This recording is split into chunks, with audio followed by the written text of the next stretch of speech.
Welcome to our Sunday coverage of America's Day at the Races on Fox Sports 1. Yes, you can spin that cube. That's called the Alamo at Astor Place. Andy Serling might be doing that today. He's off this afternoon. We got Sarah El Badwi, Jonathan Kinchin here, stepping in his absence. And we have the sun shining in South Ozone Park, New York, and in Tampa, Florida for coverage from Tampa Bay Downs. We're about to get underway in the Pick Six on this Sunday card at Aqueduct. Post time coming up for the third as well at Tampa. I'm Greg Wolf. That's Sarah. JK, good to see you both. And looking forward to this Sunday coverage. And we'll look back on an important Saturday afternoon stakes-wise at Tampa, including a couple of horses that may be going on that path forward to the Derby through Tampa. Yeah, it's kind of the Tampa Bay Derby preview day that they had down there, not without a little bit of drama and excitement as well, as your heavy favorite, Owen Almighty, ultimately disqualified after crossing the wire first. But plenty of action coming up today, and the last race today, that is a stacked, now 10-horse field. Yeah, you can make a case for many to close things out here at Aqueduct. No, absolutely. I mean, we have a couple of races that have been scratched down, and that happens from time to time. But that last race is a reward. I think taking I looked at it, and I thought about taking the favorite in there, but it just felt too cheap. It was there's a lot going on in there. Great conditions, both racetracks we're going to be covering today. Fast here in New York, fast and firm at Tampa. Here's what's ahead, presented by Claiborne Farm.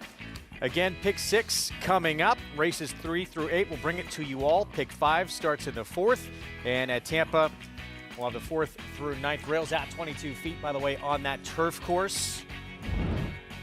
To come a little bit later on. That 8th race we were just mentioning, it is a good one. 1-turn mile, allowance optional claiming field. Linda Rice, she'll have a couple of chances with Treaty Obligation and Yo Daddy. Bill Mott with a major player in Victory Way at 7-2. And Treaty Obligation, one of those Linda Rice runners, claims this one off of Chad Brown, Sarah, and has put this horse into the winner's circle now in back-to-back starts. He just keeps moving up in class and getting the victory and progressively improving his Beyer speed figure as well. One of the major players, but there are a lot of major players in that finale right here at Aqueduct. Horse who's still with Chad Brown.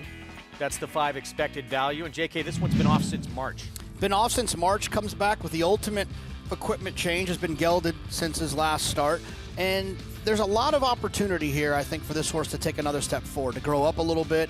The gelding sometimes can help horses, and look, he just looks like one and feels like one that could be going in the right direction for Chad Brown. Like I said, this is a wide open race with lots of different options, and expected value is definitely one of them. Faced some good ones too. Comes back now as a gelding. And with this barn, Sarah, not too worried about the layoffs, are you? No, it's never really a big concern unless they've shown already that they can't come back and fire fresh off the bench. Chad Brown usually has them ready to go, and this horse is coming in off of a big effort, even though it was last March. That's going to close things out. Very good race, which will be the finale on this Sunday card. Meanwhile, more coverage coming up on this Sunday afternoon from Tampa, Florida. Acacia Clement back in action after a pretty wild Saturday with some chaos there, including in that Pasco. There was a bit of chaos, Greg, of course, with the disqualification of Owen Almighty for impeding rookie card there on the turn. We did get a chance to see Naughty Rascal then elevated to first. And so it will be interesting to see what happens moving forward, because we could potentially see those horses who crossed the wire first and second meeting again in the Sam F. Davis with Owen Almighty and Naughty Rascal, which would be quite a fun thing to get to see continuing on this trail here for the races for the 3-year-olds at Tampa Bay Downs. The next step, Sam F. Davis, and on to the Tampa Bay Derby and potentially the Kentucky Derby. So a little bit of a wild afternoon yesterday, but we're back here for this Sunday racing. And though the temperature is technically a bit cooler today, it is bright and sunny and an absolutely gorgeous afternoon. Really kind of the perfect day for thoroughbred racing.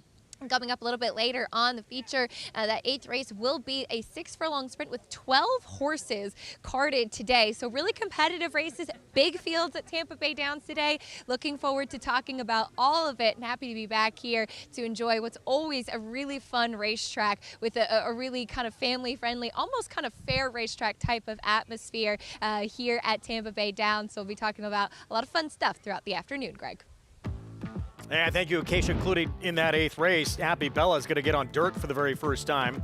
We'll draw the rail with a Derby winning rider, Sonny Leon, and Rich Strike fame from a couple of years ago. You can play all the action by getting signed up started with Naira Bets. That's the offer, that $200 deposit match sign-up bonus when you punch in that code. For new members that sign up, bonus $200, and bet any track, anywhere, anytime. Again, right there at nairabets.com. So pick 6 hit yesterday on a carryover day, paid, I believe, just over $67,000. So we start anew here in this race coming up. 6.5 furlong sprint.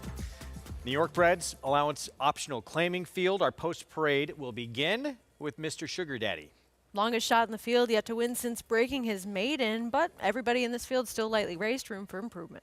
Comes out of a couple of stakes races at Finger Lakes. The 2, Kenny B, morning line favorite. Yeah, deserves to be the morning line favorite. Feels like one that's going to take another step forward, and he might not even need to take another step forward to beat this group. Gonna be quick early as well. The 3, Fireballin', won the debut for Mike Maker. Yeah, overcame a slow start and was able to close in for the victory at 7-1, getting bet off of overcoming that trip.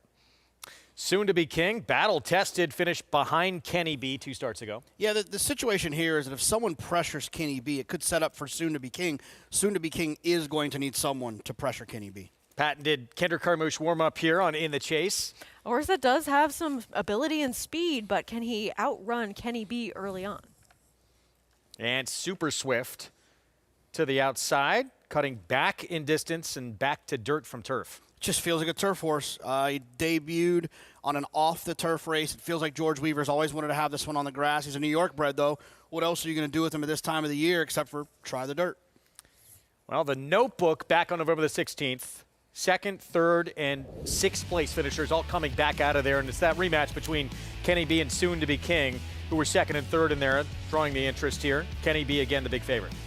Just a horse that has a lot of good early speed. Was able to overcome some trouble when getting that first victory of his with an inside trip and a big speed advantage. And I mean, they were running into a Wesley Ward horse and Shoot It True, who really just led everybody on a merry chase. But it seems like Kenny B is the one who's going to have the tactical advantage and just has the numbers coming in. Absolutely. Should be aggressively ridden here, too. As the best horse with the tactical speed to take advantage of it, I would think Kenny B will be forward for Clear Star Stables, and one of those situations where Soon to be King's a nice horse, and I'm certainly not knocking him. He's got some nice races. He's run well. He shows up, but he's always going to be, to a certain extent, compromised by the fact that he can't really make his own trip. He's going to need horses to kind of fall apart in front of him, get a little bit tired from too much pressure, and that's one of the negative things for Soon to be King. Let's go downstairs to the winningest rider in the history of this racetrack, Richard Migliori. Mig, all these 3-year-olds making that 3-year-old debut. Who looks like maybe they've grown up the most? Well, listen, I love what I'm seeing from your favorite Kenny B. He will be my top selection. Tactically, he's got an advantage because he has so much natural speed. He continually looks bigger and stronger to me. Maybe not as so much in height, but certainly kind of his frame, his body. He's spread out a bit more. He's got a really good barrel on him. Very strong hind end. Dave Duggan does tremendous work. And, Kenny B, to me, looks like he just should lead this group on a merry chase. The 3, Fireballin', making his second start. You could see the Into Mischief, his grandsire's influence, Honest Mischief, a horse also that throws horses with size. And this horse, to me, looks like he could probably even improve with another race. He just carries good weight. He's got a lot of body weight to him, and I think that he could probably take a step forward off that first start. And he looks more in tune, like he'll probably break a little bit cleaner. I still think he's going to have his hands full with the horse directly inside of him, Kenny B. And the 4, Soon to be King. It just feels like last time was the time. He got the setup, very fast pace, going 7 furlongs. Now he drops back a 16th of a mile. He got completely shut off and stopped. I think he would have been right there at the finish. I won't go out on a limb and say he would have won, but I do think he would have been very, very tough that last 16th of a mile with all the momentum he had when he got stymied in traffic. He, though, is one of the 2 3-year-olds in here that are actually adding Lasix. 2-year-olds do not compete on Lasix. Kenny B did not add it. Fireballin' did not add it. But Soon to be King does add Lasix, and sometimes that could hold the key. A horse can improve vastly with the addition of Lasix. I just have a hard time seeing past Kenny B and his natural speed, guys. Mig, thanks. Yeah, there's another look at him. He is quick, and you see a bullet, which means the quickest of anyone that worked that morning. 3 furlong drill leading into this, maybe to, maybe even kind of emphasize that speed for him. Sarah, if anyone does go with his horse, does it look like maybe the 5 or 6 try and pressure? Who goes with him? Well, I think that that might be their best way to try to win this race is to show some of the early speed that they have in prior starts. And I think that if you go back to Fireballing for a moment too, we don't really know what his preferred running style is because he didn't get out of the gate all that quickly, and he was able to overcome that and still get the victory. And it ended up working out for him because that race featured an honest pace. But do we really know that he's a definite closer? Yeah, I mean, look, it's one of those situations where you're right about that. You never really know, and I think people make the assumption that just because they come running late once doesn't mean that that's who they are. Maybe Fireballing has a ton of early speed and just missed a break, so he looks like a closer. What if he pops away from there this time, finds himself forward? That could be something that you could expect from him. I will say this about Kenny B that Wolfie pointed out that 3 furlong work. Coming in off of just, a little short break since November 16th, the fact that they bring this horse back and have that quick little 3 furlong work makes me feel like they're just trying to sharpen him up. There's no worry about fitness. There's no worry about rust from the layoff. If there was, they would work a little bit longer to try to get one more work in before this race. I think Kenny B is set for a big one. Everyone seems to agree. All our analysts, public as well, 7-5 favorite. Kenny B broke his maiden 2 starts ago and then outfinished soon to be king in a runner-up finish in that Notebook Stakes. Romero Mirage. He had a productive Saturday, trying to make some noise here as a young up-and-coming rider on this New York circuit. Favorite steps in. Pick 6 begins here in this third from Aqueduct. Let's go upstairs and kick off our coverage with Chris Griffin.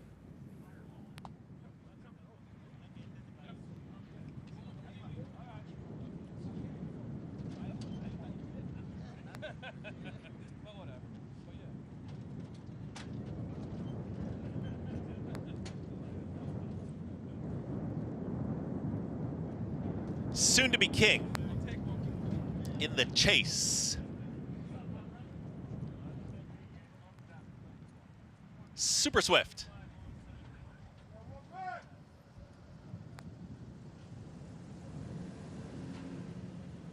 Is it all set?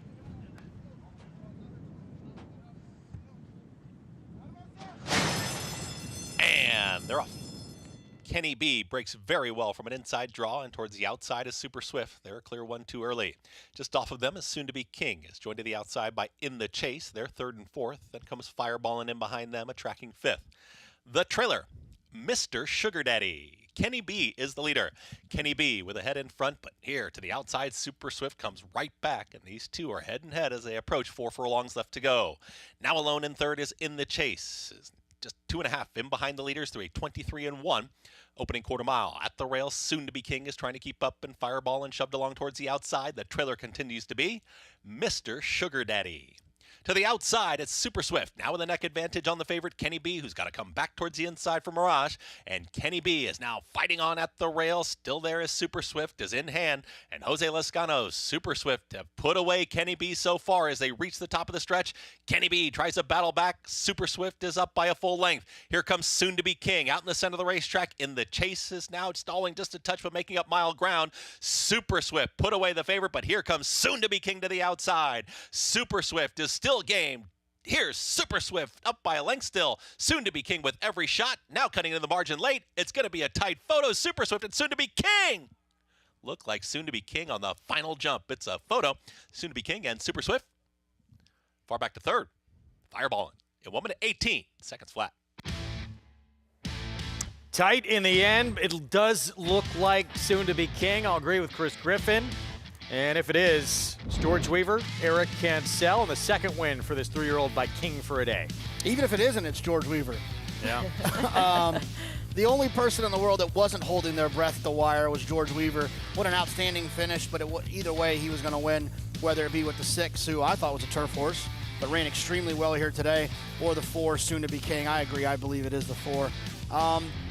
Look, it felt like this was going to set up for Soon to Be King when the 2 and the 6 were looking each other in the eyeballs all the way around the racetrack.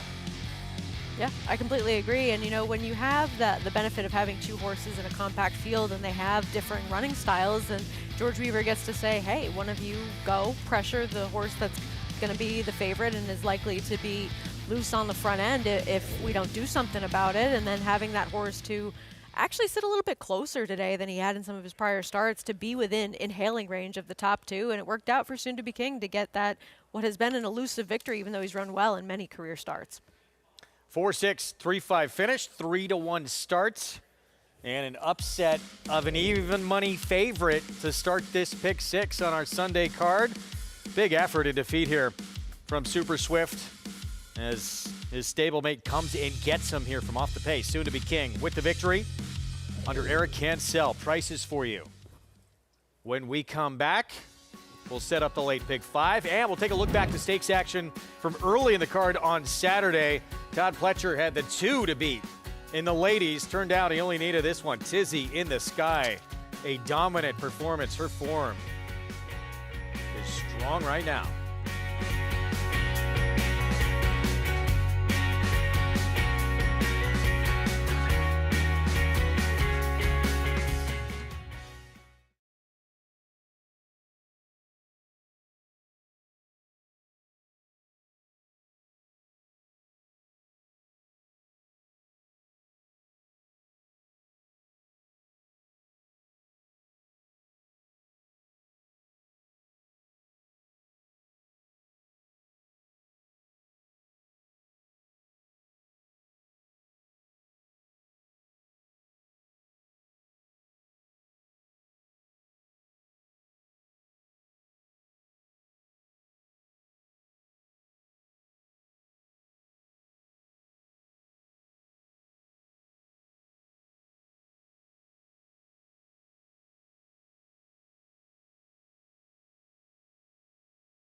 Back with you on our Sunday coverage on Fox Sports 1. Thanks for spending part of your weekend with us. Underway in the pick six here at Aqueduct with an even money favorite defeated. And the 3-year-old who had finished behind that even money favorite just 2 starts ago, this time exacts a little revenge and gets by his stablemate to get this win. Yeah, I mean, this was a two-pronged battle from George Weaver where he was able to put away the other horse who's like to be forwardly placed, and Kenny B had Super Swift go right after him, and that set things up nicely for Soon to Be King, who, Jonathan, we knew a horse that had some talent but just needed things to materialize for him in terms of having the pace come back to him. Yeah, he just needs a little bit of pace to close into. And maybe that's something, it's not typical of a George Weaver horse. George likes his horses to be forward. But this might just be who he is. But maybe just, like you said, Sarah, he was a little bit closer this time. Maybe that's the key for him. He'll be able to finish like a good horse like he's been doing. But if he can keep himself a little bit more connected, he'll have more results like this. Late pick 5 next. $10,000 claiming sprint to kick it off at 3/4 of a mile in this 6 furlong sprint. And Jake Rocks opens as the favorite, moving to a new barn, just claimed off of Rob Atras, now with Michelle Nevin.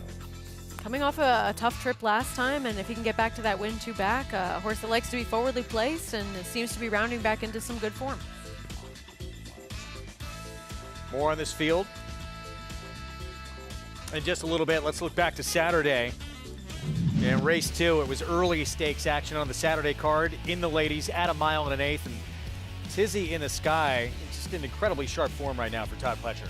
She is. She's going in the right direction. And, you know, sometimes that'll happen when you allow a horse to kind of grow up and to continue to mature.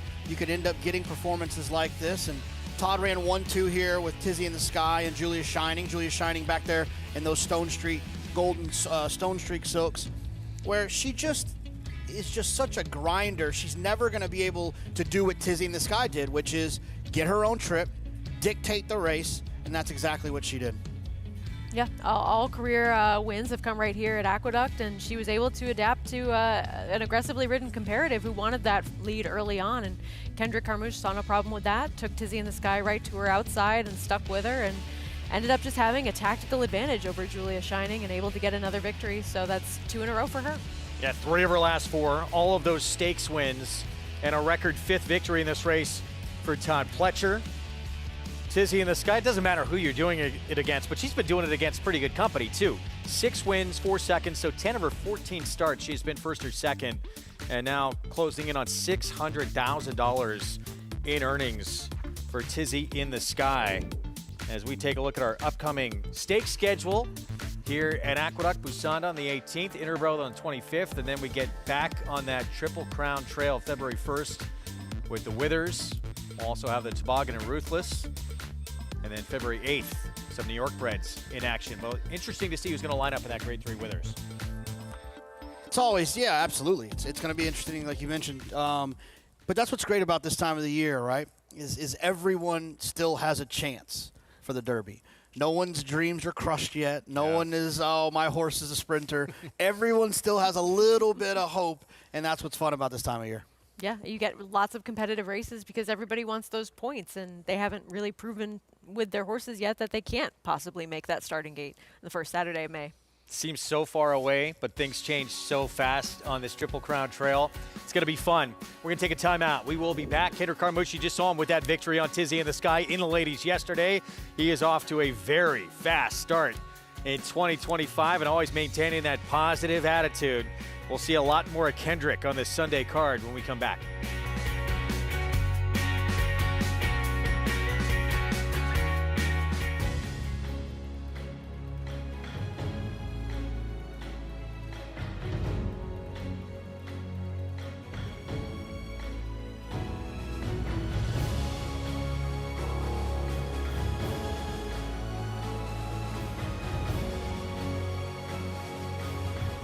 Olympiad leads American Revolution. Olympiad gets the gold in the Jockey Club Gold Cup. Horse racing? Check. Weekly promotions? Got 'em. Huge payouts? You bet. With Naira Bets. Download the app today and bet on any track, anywhere, anytime with live HD horse races, betting tips and tutorials, expert picks, and more. You bet with Naira Bets. Join now for a new member bonus at nairabets.com.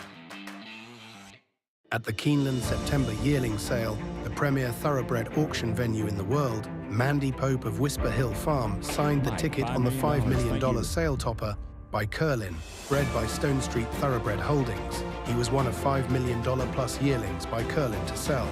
No fewer than 44 of his yearlings fell to the auction gavel, averaging nearly $600,000, making Curlin the #1 sales sire at the September sale. Curlin, the classic sire.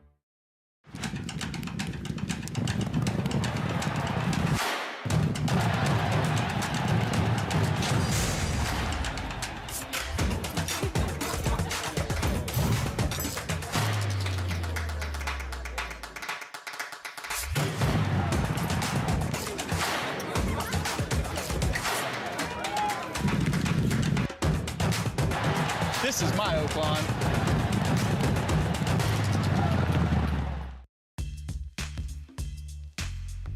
Back with you on our Sunday coverage. Underway in that pick six at Aqueduct, and our first live look at a race coming up here at Tampa, race 4. 4 minutes to post, mile and 40 yards in this one. Claiming race, all up for sale for $5,000 here. Non-winners of 2 since July 12th, the condition, as we look at Redisaur, who adds blinkers. Yeah, this horse would be a big surprise, kind of been off form as of late, coming up on a year since his last victory. Next story, here's the favorite, Venezuelan Triumph. How much better of a trip can this horse get than last time? That's a little pocket trip. I don't see this one. Funkenstein, strong form, particularly out in California. Yeah, this one had a little bit of traffic to deal with in between horses as Venezuelan Triumph was trying to get out from that inside position last time. Another big price here with Sergeant Barger. Just entirely too slow for this group. Political Riot led just about every step of the way last start. Could a repeat of that win here? Maybe. It has to possibly be the speed of the speed, but not impossible. Lead off in decent form for the level. Yeah, I thought this one was okay. As a good alternative at 9-2. For Charles went by, here's the 8 Mackenzie's Nova.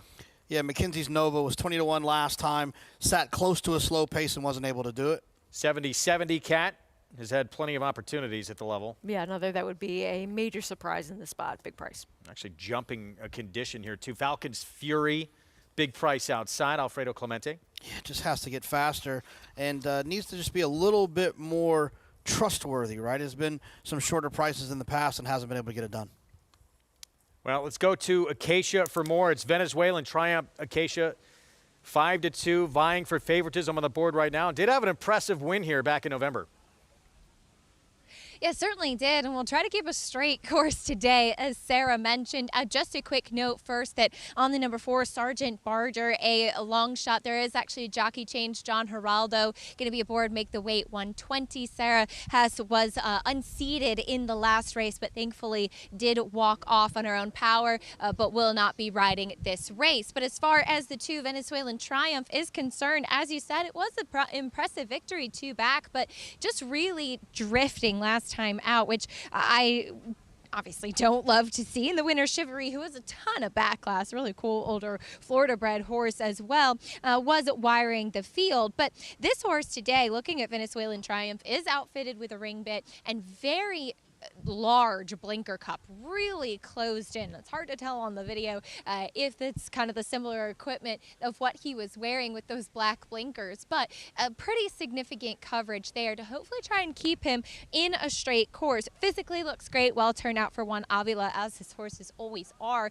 and a pretty reserved warm-up out there on the track. Then number 3, Funkenstein, coming out of that same race, won by Chivalry, and another, this one off the claim. This is a horse that did see in New York for a bit, went with David Jacobson, and my complaint always with him was that he just never really looked great in his coat. He never really held his fitness very well. He would kind of get a bit of a belly on him, and just from an overall turned out perspective, just never really looked that great. I have to say, for his standards and just knowing him like I do, he really seems to be doing well down here in Florida, and some of them just really thrive a bit more here. As Richie often says, they're Florida tan, a little bit more dappled, very, very fit coming in here, which I do appreciate, and still came back for second last time out, which even though was impeded in that race. So hopefully we'll get a chance to see Funkenstein with a little bit more kick in here today and a straight course as he'll try to navigate with Venezuelan Triumph, who was so erratic that day.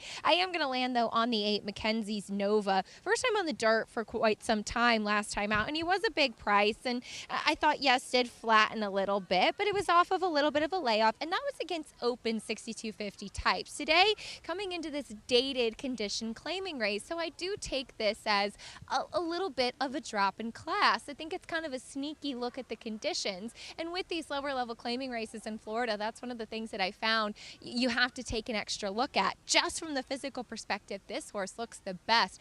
Big, solid, very strong, very well muscled coming in, and like I said, maybe we'll find himself in a little bit easier company with some other horses that haven't won in quite some time, Greg. All right, Acacia, thank you. Winning the beauty pageant, according to Acacia, Mackenzie's Nova, 8-1. And that was a good effort, getting back to dirt for the first time in a long time. Yeah, and that could be the trick for this horse because you have several in this group that we have just seen a lot of them at conditions similar to this, and some of them take turns finishing ahead of one another, and there isn't a lot changing for many of these horses in this field, but perhaps for him, he's the one who got back to the surface and then sort of refound that form after being on turf and synthetic for such a long time. So that last race, even though he was a big price, he was 20 to 1 in that spot, he was able to sit in a forward position. It was a relatively paceless race, but a couple of these at shorter prices are also coming out of a paceless race. So I can see the case being made for this one at a bigger price. Yeah, the problem I have is like you guys mentioned, it's kind of a paceless race, and McKenzie's Nova was close up. It's also a similar way that I feel about the two Venezuelan Triumph, who was close up to a slow pace. It's had a nice, comfortable, ground-saving trip. I just felt like if I was going to look for something, I thought that the 6 leadoff was trying to come from a little bit further out of it. Comes out of that same race with McKenzie's Nova, and I just felt like if leadoff can run to the race 2 back on November 29th or the race on December 27th, he could be tough in here, and I like the price here at 7-2. And it seems like leadoff the 6, who's right now 7-2, last couple of starts, seems like he's kind of woken up a little bit. And that was off a layoff going all the way back to May. Sometimes that third start off the bench, and that's going to be the case for leadoff today, Sarah. That could be your best. Yeah. I mean, I think that looking for an alternative of just horses that were either up against it in races that featured no pace, I kind of had a similar mindset of I want a horse who actually has a little bit more speed, and that's the number 5 for me, Political Riot, who just at least went a little bit faster with those internal fractions than what we saw from that last race that a couple of these come out of. Jason Beam with the call. Here's the 4th from Tampa Bay Downs. They're in the gate. And the race is on. Funkenstein got out in good order. Sergeant Barger's flashing some early speed up from the far outside. Falcon's Fury trying to work over as they run to that first turn. But it's going to be Sergeant Barger just in front. In tight there. Tight spot for leadoff. The gray and behind horses there. But Sergeant Barger is the leader. Funkenstein holding the rail spot in second. Then link to McKenzie's Nova in third. Then comes a lineup of 3. Leadoff still in a tight spot, as is Venezuelan Triumph to the inside. Falcon's Fury circles up 4 wide from the outside. Fort Charles. The top 6 or 7 only separated by about 3.5 or 4 lengths. Outside of them comes Political Right in 8th. It's 4 more back to Redisur.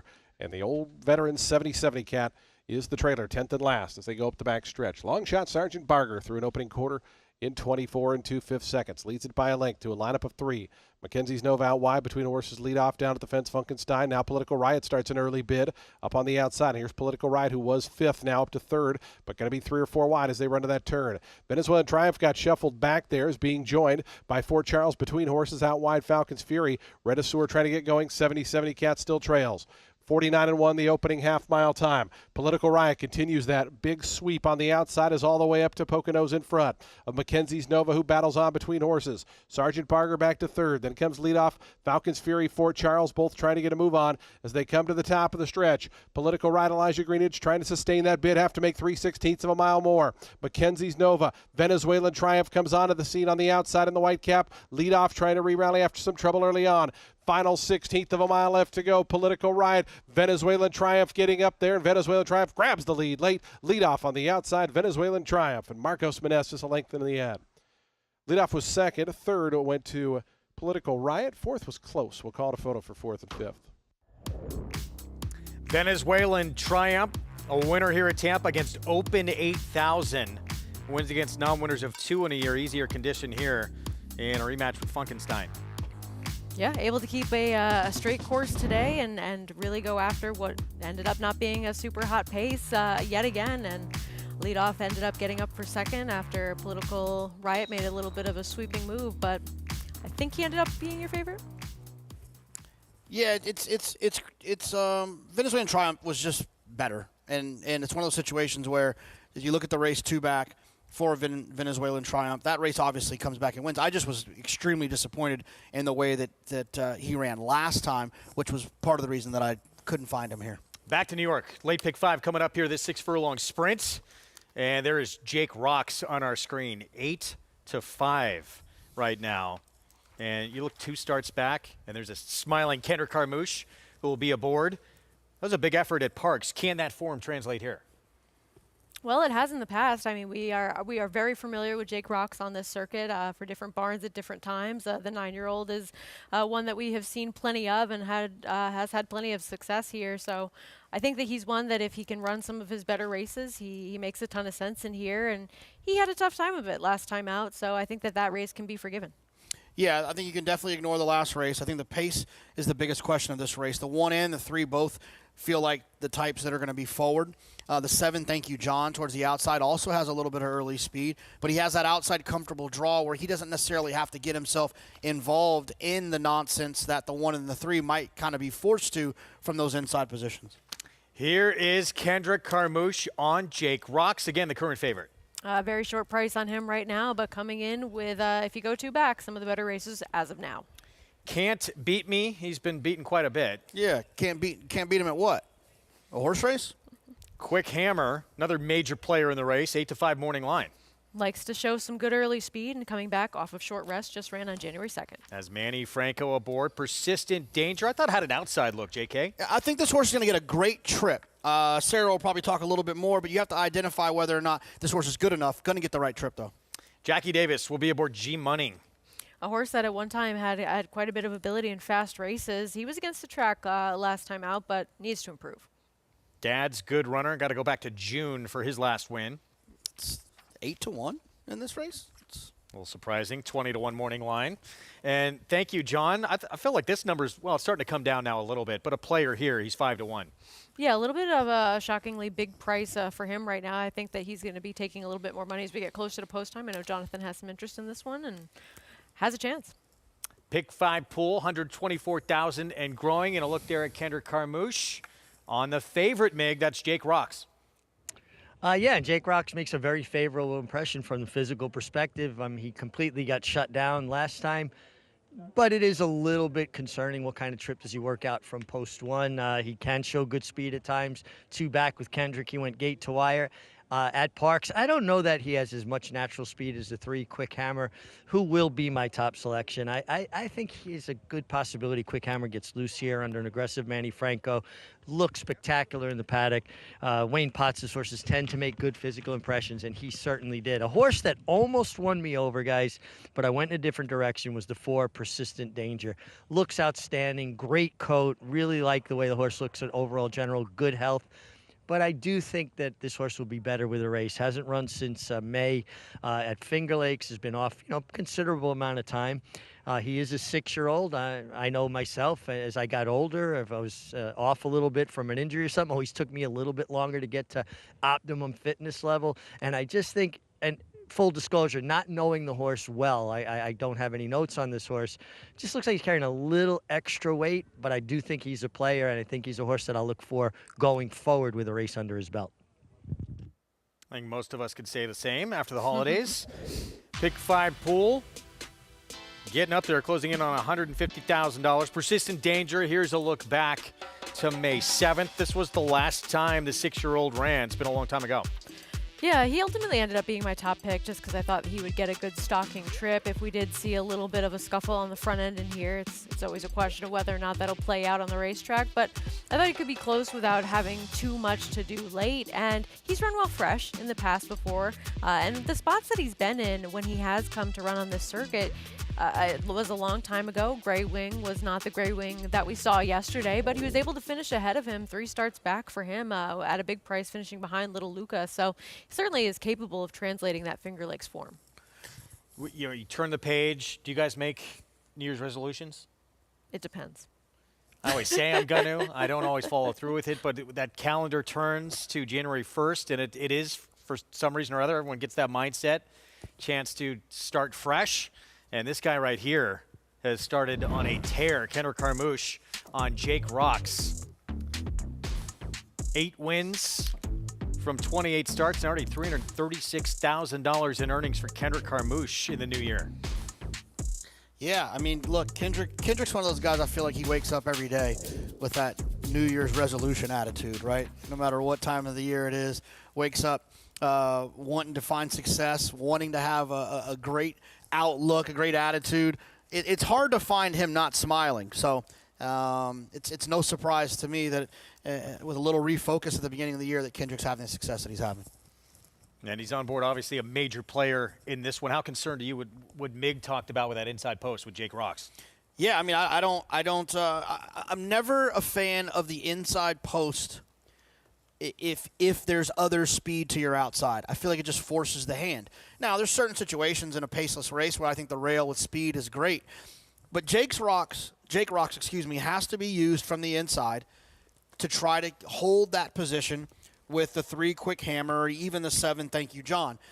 If he doesn't use that speed, what happens then is he gets shuffled back. He ends up in a position in which he might not be all that comfortable in behind horses. Then he has to get a little bit lucky, whether he gets a seam on the inside to come up or he's got to find a way to extricate himself to get outside to finish. And it can work out. Both of those scenarios can work out. But I just think that it increases your chances of finding yourself in a troublesome situation. Kendrick's not one to take speed away from a horse. I think he'll be forward away from there. And I don't want to shortchange him because I did look it up. He actually has 10 wins from 34 starts in this new year, 29%, Kendrick. Just a great start to this 2025 season. And with Dylan Davis, Sarah, one of, if not the biggest names during the winter here, gone to Florida. There's a lot of open mounts now.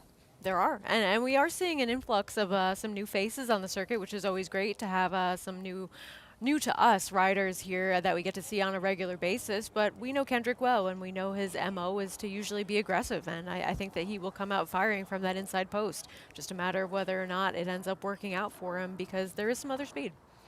There is, particularly the 3, Quick Hammer, well named. He is fast early. Manny Franco on that 3.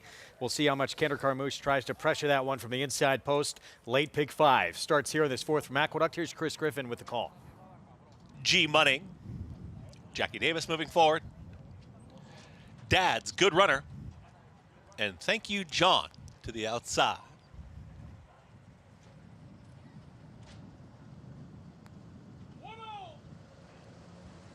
Thank you, John. Goes in. All set.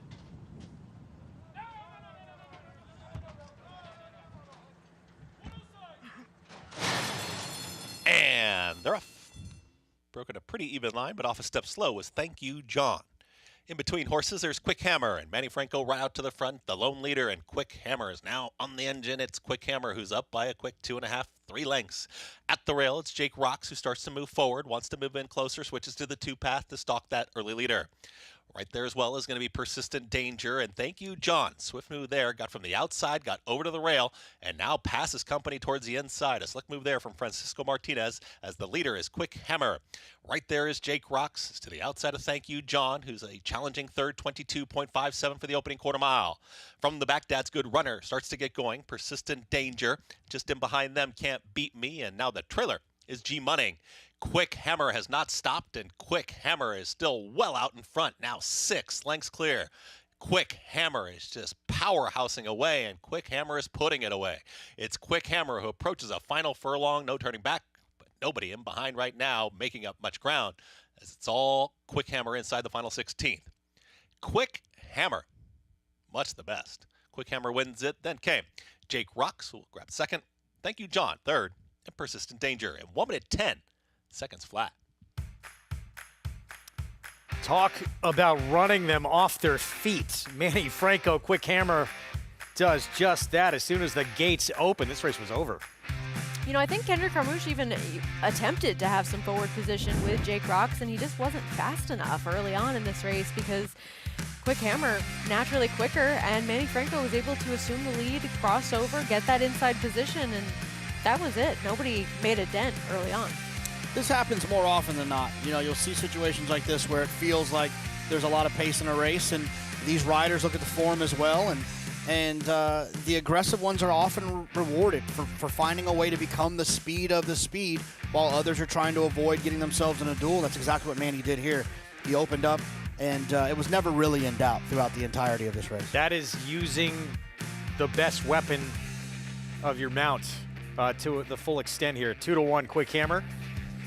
Picks up the 4th win of his career, and an easy one here. Wayne Potts, Manny Franco, Sandy Goldfarb team up for the victory. 3, long way back to the 1, 7, and 4 to complete the top 4 finishers.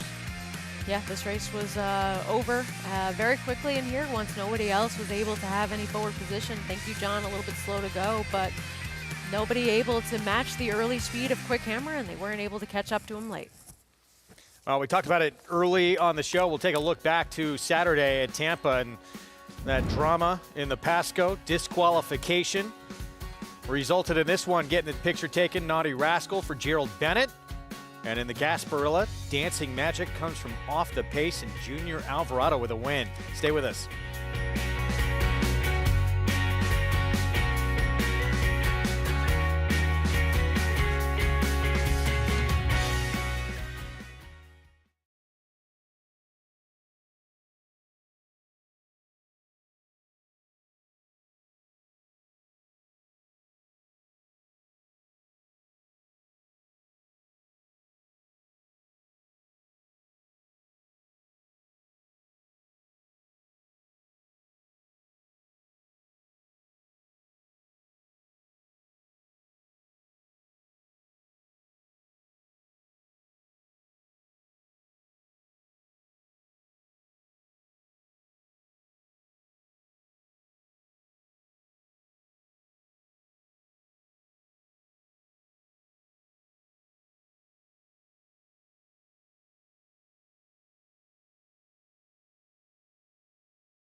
Well, this is the scene in Hot Springs, Arkansas, and as a result, they've canceled the entire weekend, and they will not be back until next Friday.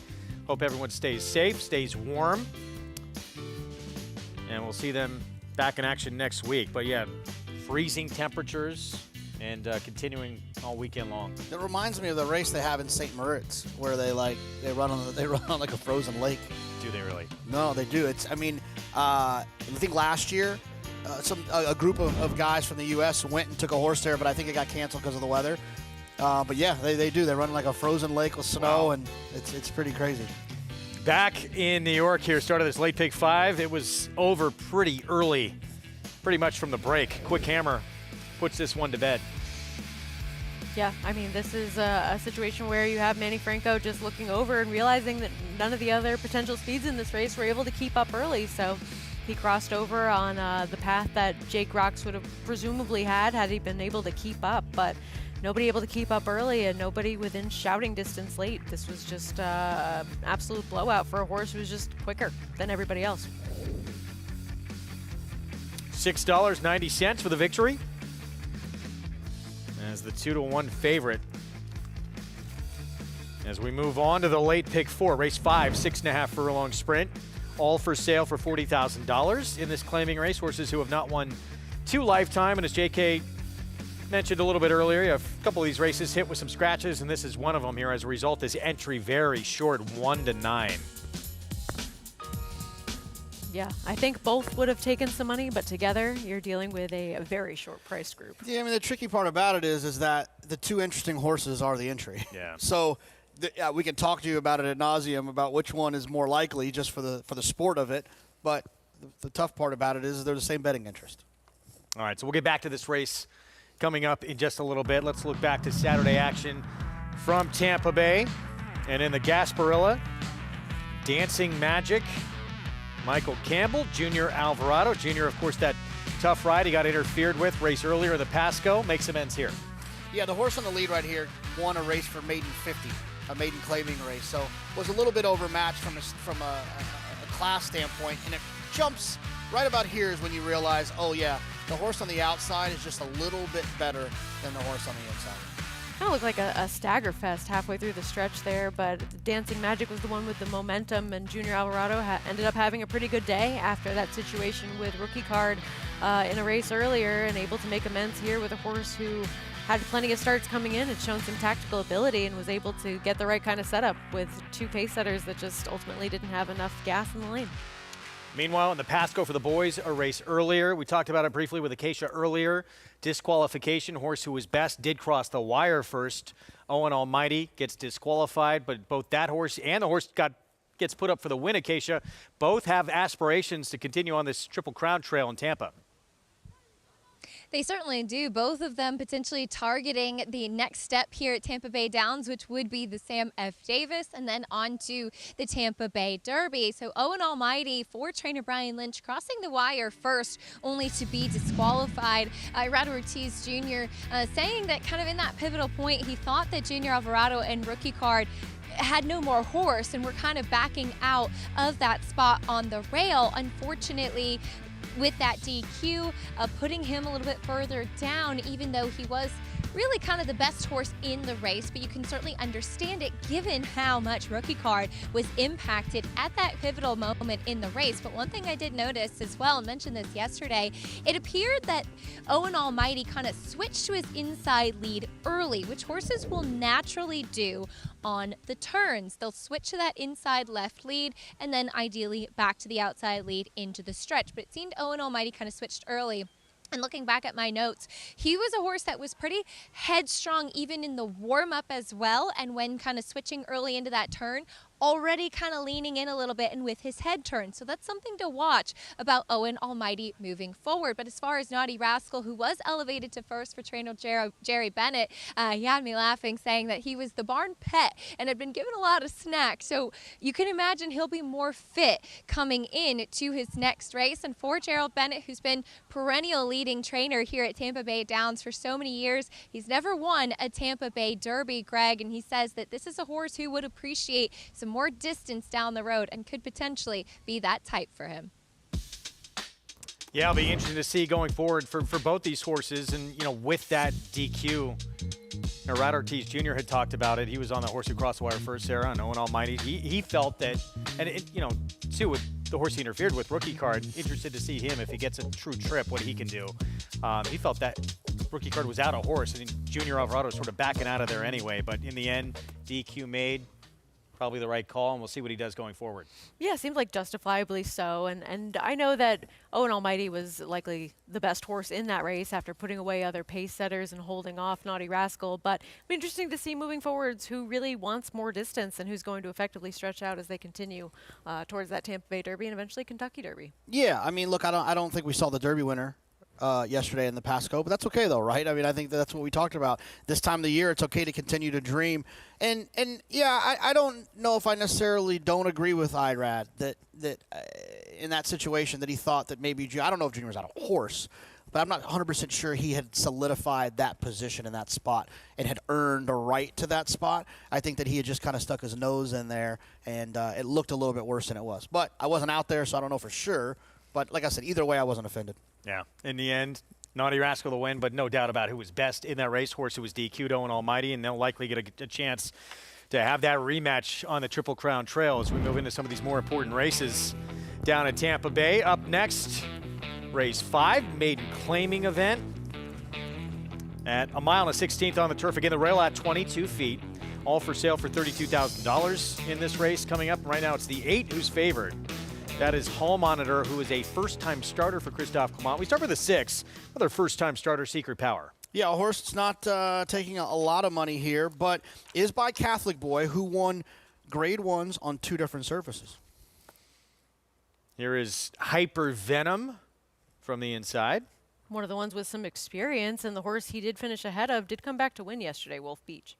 Just missed at this condition, well, a little softer condition last start. The 3 first-timer went by. Here's SJB Express. Yeah, a horse that has some experience. Has run 3 times and ran well enough to finish second on the turf going a mile. Gets Lasix for the first time. Chase Sloan, the only turf start was against Better. Did get bet last time on synthetic and ended up really backing out of there after showing some speed. Here's the favorite for Christophe Clement, debuting.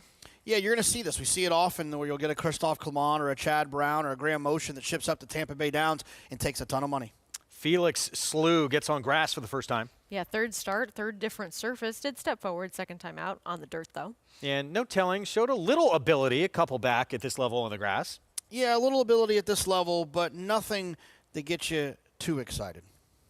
13-1 and a tough outside post as well for the 10. As we look at another first-time starter here, Scully Square. Is this 8-horse Hall Monitor? Is it more just a case of the barn being bet? Yeah, likely. I mean, this is a race where I don't blame anyone for trying to look for a new face to this group. And these are connections that Sammy Camacho at Tampa, he technically ends up being a rider that takes a lot of money. And this is a well-known barn, but I'm sure Acacia knows a little bit more about this horse than we do. Yeah, Acacia, what can you tell us about Hall Monitor as we get set for this debut? Unfortunately, I don't have any insight on him coming into here, but looking at him, does debut with shortcut blinkers on, which I know usually not a great sign for Christophe's first-time starters. It's a barn that you typically see them give a horse a chance before making an equipment change. And so we'll see if he has enough speed to debut, but certainly on the right surface by Caraconte and out of an unraced mare. But the second dam was a horse, Miss Chatelaine, who Christophe actually trained. Stakes winner, graded stakes place, 3-time turf winner. And Sammy Camacho took this horse right away from the pony and giving him an aggressive solo warm-up, high knee action, moves like a turf horse. Just from a physical, purely physical perspective, he physically looks best, very fit, well turned out. I just worry with those blinkers on debuting. Hopefully we'll have enough speed, but should be well spotted on debut. Now, horses with experience, the 4 SJB Express comes in for Kathleen O'Connell. Kind of mid-pack, got a little bit keen early on and was second best in that race, but he was a big price.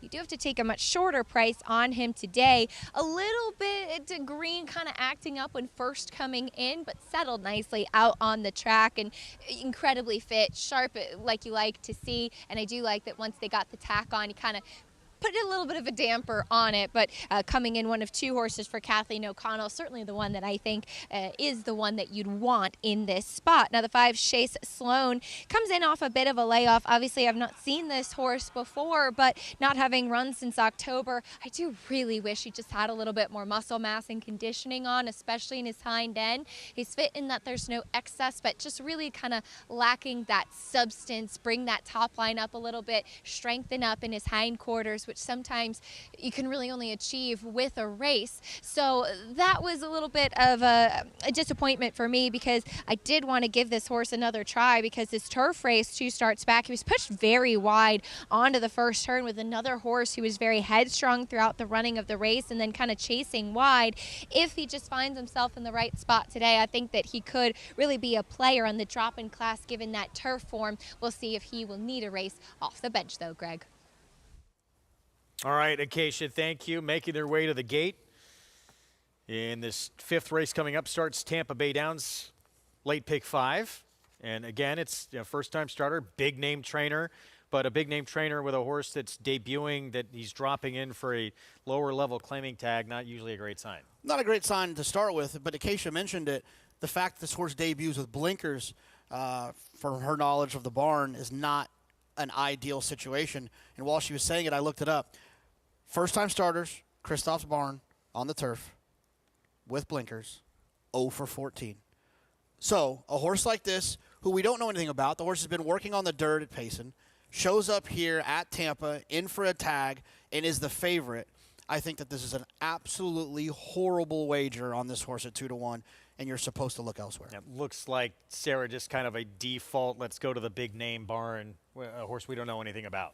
Well, there's just not a ton of form to really grasp onto here, so I get why bettors are sort of leaning in this one's direction, because there's a lot of open air for making a case for somebody else in this spot. So I get that for sure, but I agree. At a short price, I think that it makes sense to look in a different direction, and that might be one of the first-time starters for some, but ultimately, with so many unknowns in this spot, I kind of lean towards the inside horse who went off at a big price last time and finished second and is technically stepping up in class, but at least this horse has shown that at times can be one that shows a little bit of speed. Did on the synthetic a couple starts back at Gulfstream and then ran well to close in after the pace was at least honest at a big price in that last start. So I don't know what we're going to get from some of these others that are debuting or trying the surface for the first time, but at least with this one, might get an even effort at 8-1. JK, do you give the 5 maybe just a little extra credit because the only turf start, that was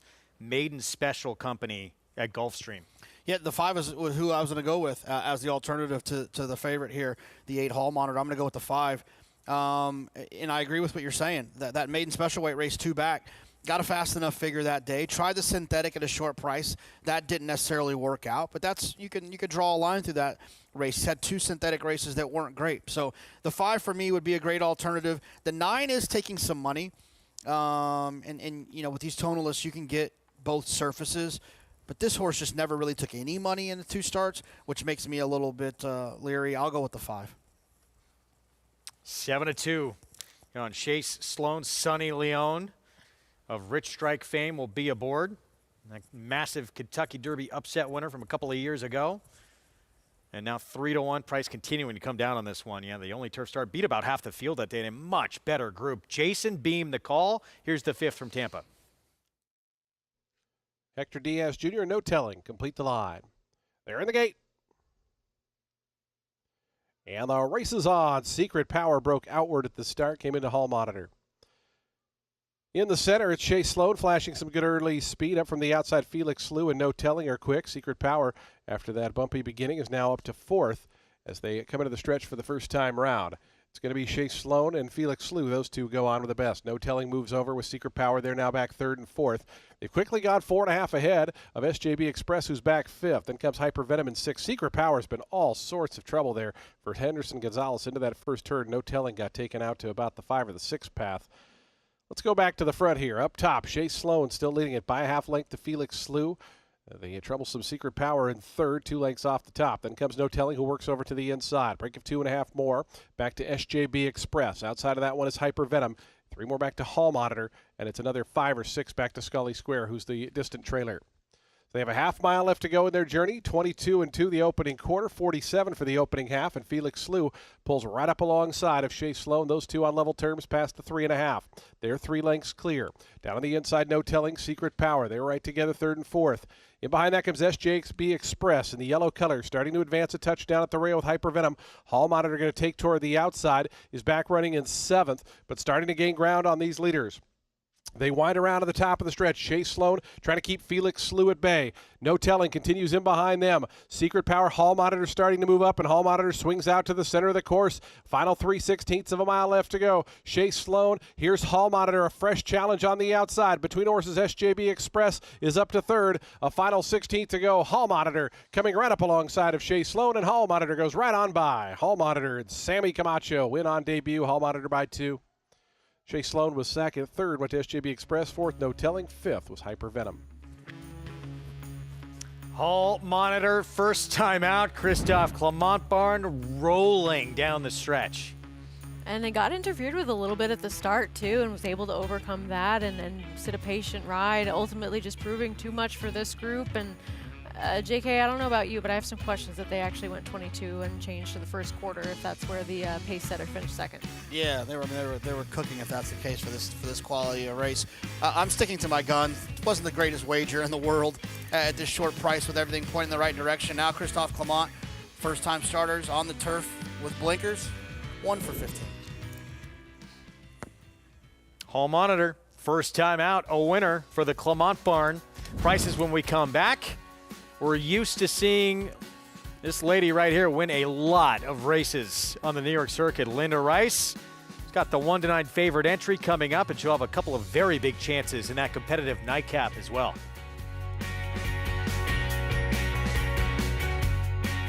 The brilliance of the legendary Arrowgate and the speed and stamina of the sire of sires, Uncle Mo. Introducing Petulante, the first son of Arrowgate to stand in New York after winning handily at first asking. Petulante!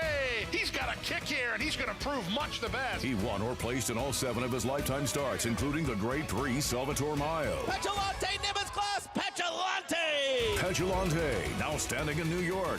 For information, visit IHDVStallions.com today. Enhance your handicapping with AI Fast Facts, exclusively on Naira Bets. Open your Naira Bets app, click View Runner Details, and a stat-driven fact will appear for all U.S. thoroughbred racehorses. Download the Naira Bets app to start using Fast Facts today. RaceLens is the most in-depth product in horse racing, with unique features found nowhere else. True odds, predictive analysis, and pace projection. RaceLens. It will change the way you follow horse racing and take your game to the next level. The champion 2-year-old. One of 4 champion 2-year-olds in his immediate family.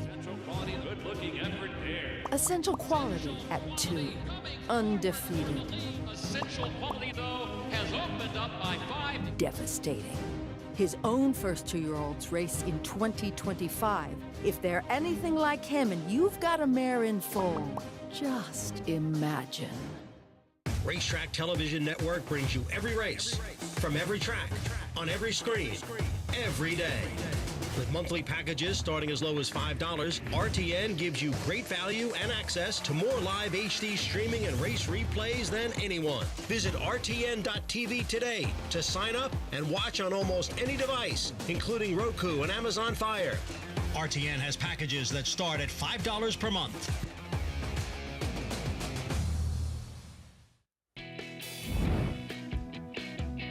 Back with you on our Sunday coverage on Fox Sports 1. 5th at Aqueduct, and this 1-9 entry. Linda Rice, 1-9. Wow, it seems like this race with the scratches obviously completely impacted things. Here's the first half of the entry, post 3. She's always rosy, like the tougher half. I agree. I think this one has a little bit more of a pace advantage on the other stablemate of hers, but both have credentials. Here's Pam Pam from that outside post, Jose Lezcano. And ends up being the same price as the horse that might be a little bit ahead of her, but I think it's highly likely these two finish 1-2. She's Cool, gets the rail, first off the claim, Wayne Potts. Yeah, I just don't see a world in which this horse wins. I feel like one of the other two has to win. I think 9-2, 4-1, just entirely too short. Blinkers on the 3, Moonlit Weekend. Cuts back in distance and also drops in class, but that's still a tough ask for this one. And this is the biggest price on the board, Saucy 6, the 5. Seems like she's just a little bit better on turf or synthetic and would have to get faster. All right, Mig, what can you tell us with this entry? Any vulnerabilities at 1-9? Not really.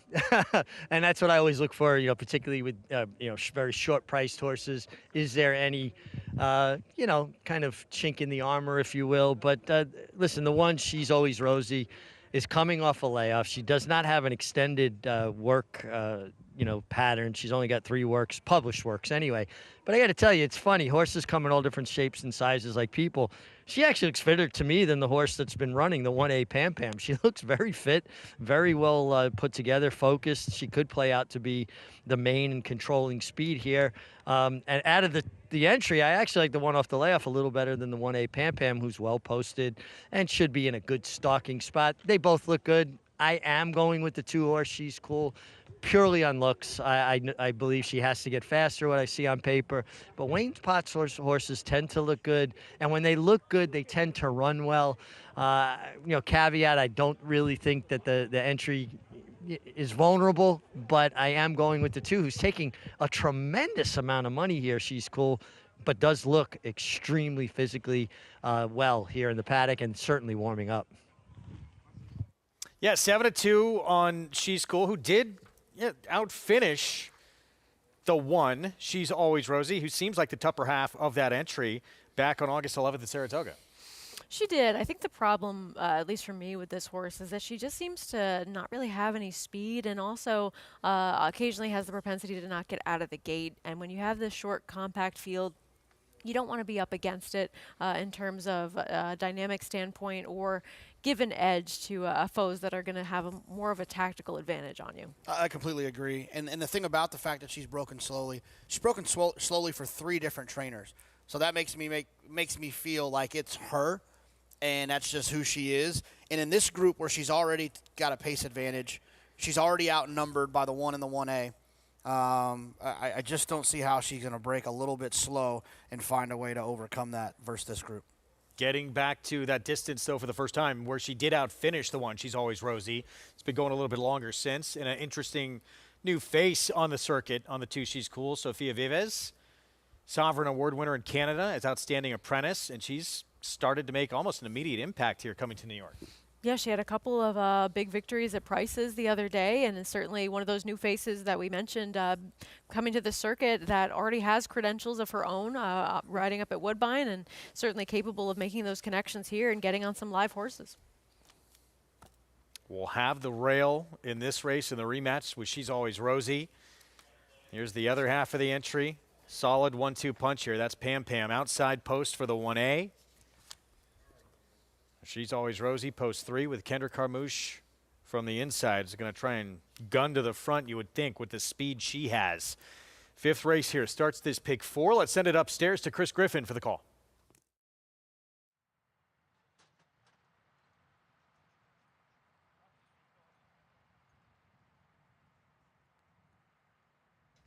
Pam Pam stepping forward.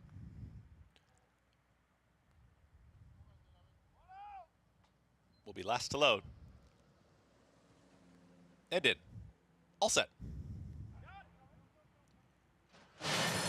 And they're off. She's Always Rosie right to the front and an easy lead. She's Always Rosie is clear by a length and a half and now slows things down up front and right up on heels now is She's Cool. She's Cool has to steady and now works to the 2 path, wants to go, but securing the front end and the rail position with She's Always Rosie. Pam Pam is on the move, is towards the outside here of Moonlit Weekend. Now they're 2nd and 3rd. Shuffled back at the rail, that's She's Cool with the trailer. Saucy 6, 24 seconds flat. Easy opening quarter mile there. In control, She's Always Rosie. Pam Pam is chasing towards the outside. It's within half length of the leader and traveling nicely. Just behind them, that's Moonlit Weekend, who's in 3rd, and Saucy 6 is on the move. She's Cool starts to roll from the back, but the leader, She's Always Rosie, is still there. She's Always Rosie. No excuses. Approaches a quarter mile left to go. Pam Pam is still right there in 2nd, continues to chase. A quick look back here from Kendra Carmouche, and now She's Always Rosie has plenty left. She's sprinting home, She's Always Rosie, but Pam Pam is right there to run her down towards the outside. She's Always Rosie to the inside. Right to the outside, it's Pam Pam, the 1 and 1A. Here's Pam Pam is ready to challenge. She's Always Rosie is down to these 2. Back there behind them, that's Saucy 6 and She's Cool, but give it to Pam Pam. And Jose Lescano, they get the victory over She's Always Rosie. Saucy 6, She's Cool, and Moonlit Weekend in 1 minute 18 and 4. Entry runs 1-2. It's Pam Pam, the 1A, who gets the win with Jose Lescano. Yeah, able to run down a horse that ended up really getting a comfortable, easy time of it on the front end and here, and ultimately just having that little bit of recency probably helped her cause. But she was within range this whole race and able to get by her stablemate. And how about 23-1 Saucy 6 for 3rd? I don't know. 1-9 might have been a bargain. There might have been value in this spot. You had a horse who was going to be able to take advantage of the pace that looked to be one of the best 2 on paper. You had another one who was the other best of the 2 on paper, who had a differing style that was going to come from a little bit out of it. There wasn't a scenario in which one of these 2 horses didn't win, and they just so happened to run 1-2. 1-5 for your exacta, 1-9 over 23-1. But yeah, the entry runs 1-2. Not the way probably most expected it. She's Always Rosie, a little bit more highly regarded coming in. Got that easy lead, but weakens late. Pam Pam comes and gets her. And all the prices when we return. Brad Cox Barn, usually ready to reload for the new year, and that's the case again in 2025. We'll have more on him when we come back.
Here at Stone Street, we've been the leading breeder of yearlings for 7 years in a row. And we hope to make that 8, 9, 10 on to infinity. So we specialize in the high end of breeding. We breed the best mares to the best stallions and hope for superstars. We produce champions. So we're bringing our babies, our yearlings, to the market, and the buyers know that they have been treated with the best care, and they've been raised as horses on the farm, outside almost all the time, and we have tremendous integrity and do the right things by our horses. So we have a spectacular broodmare band at Stone Street, and it started back in 2003 when my husband, Jess Jackson, bought the first broodmares. We developed these families. For example, Dream Rush, who was a great race mare, won the test at Saratoga, great sprinter.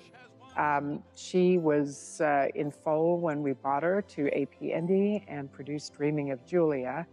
And Dreaming of Julia, who was Broodmare of the Year this year, produced Malathot and Julia Shining. So we developed these families, and we're continuing to do that. We try to keep many generations. When a buyer buys from us, they're getting the guarantee that it's the best we can do. We've raised them the right way, and they come from the best breeding.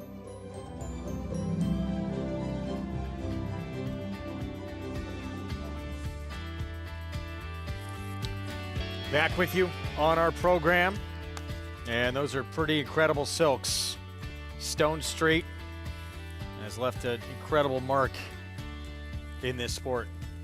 And the crazy thing is, one of their best broodmares, you had to basically be retired as a broodmare. Rachel Alexandra had some complications with pregnancy and had to be retired from doing that job. And she might have been one of the best that they had. 6th at Tampa Bay coming up, mile and 40 yards. Back of the main track here, allowance optional claiming field, 4-year-olds and up.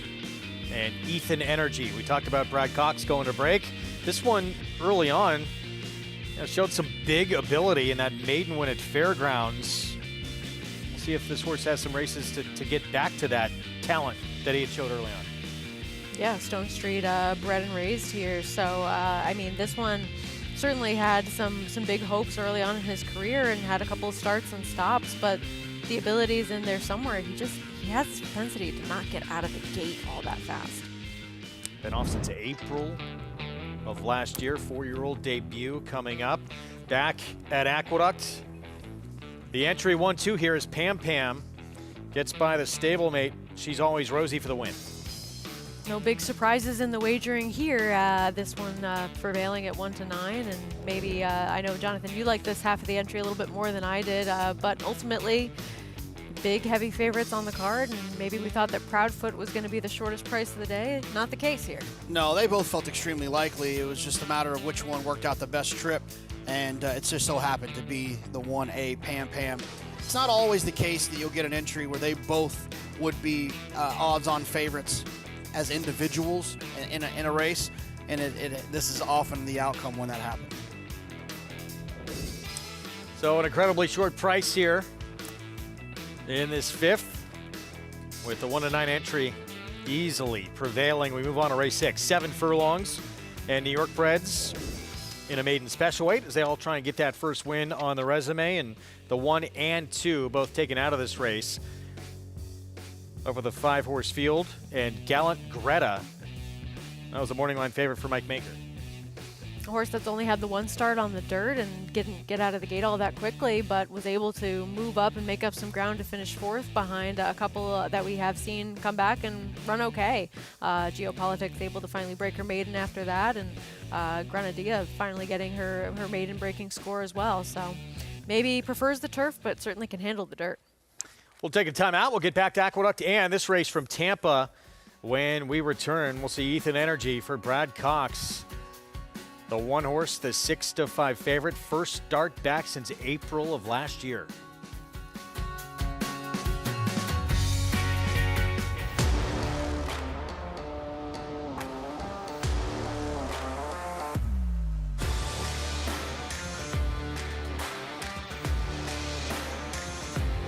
Quick, Pink surging to win the Coaching Club American Oaks.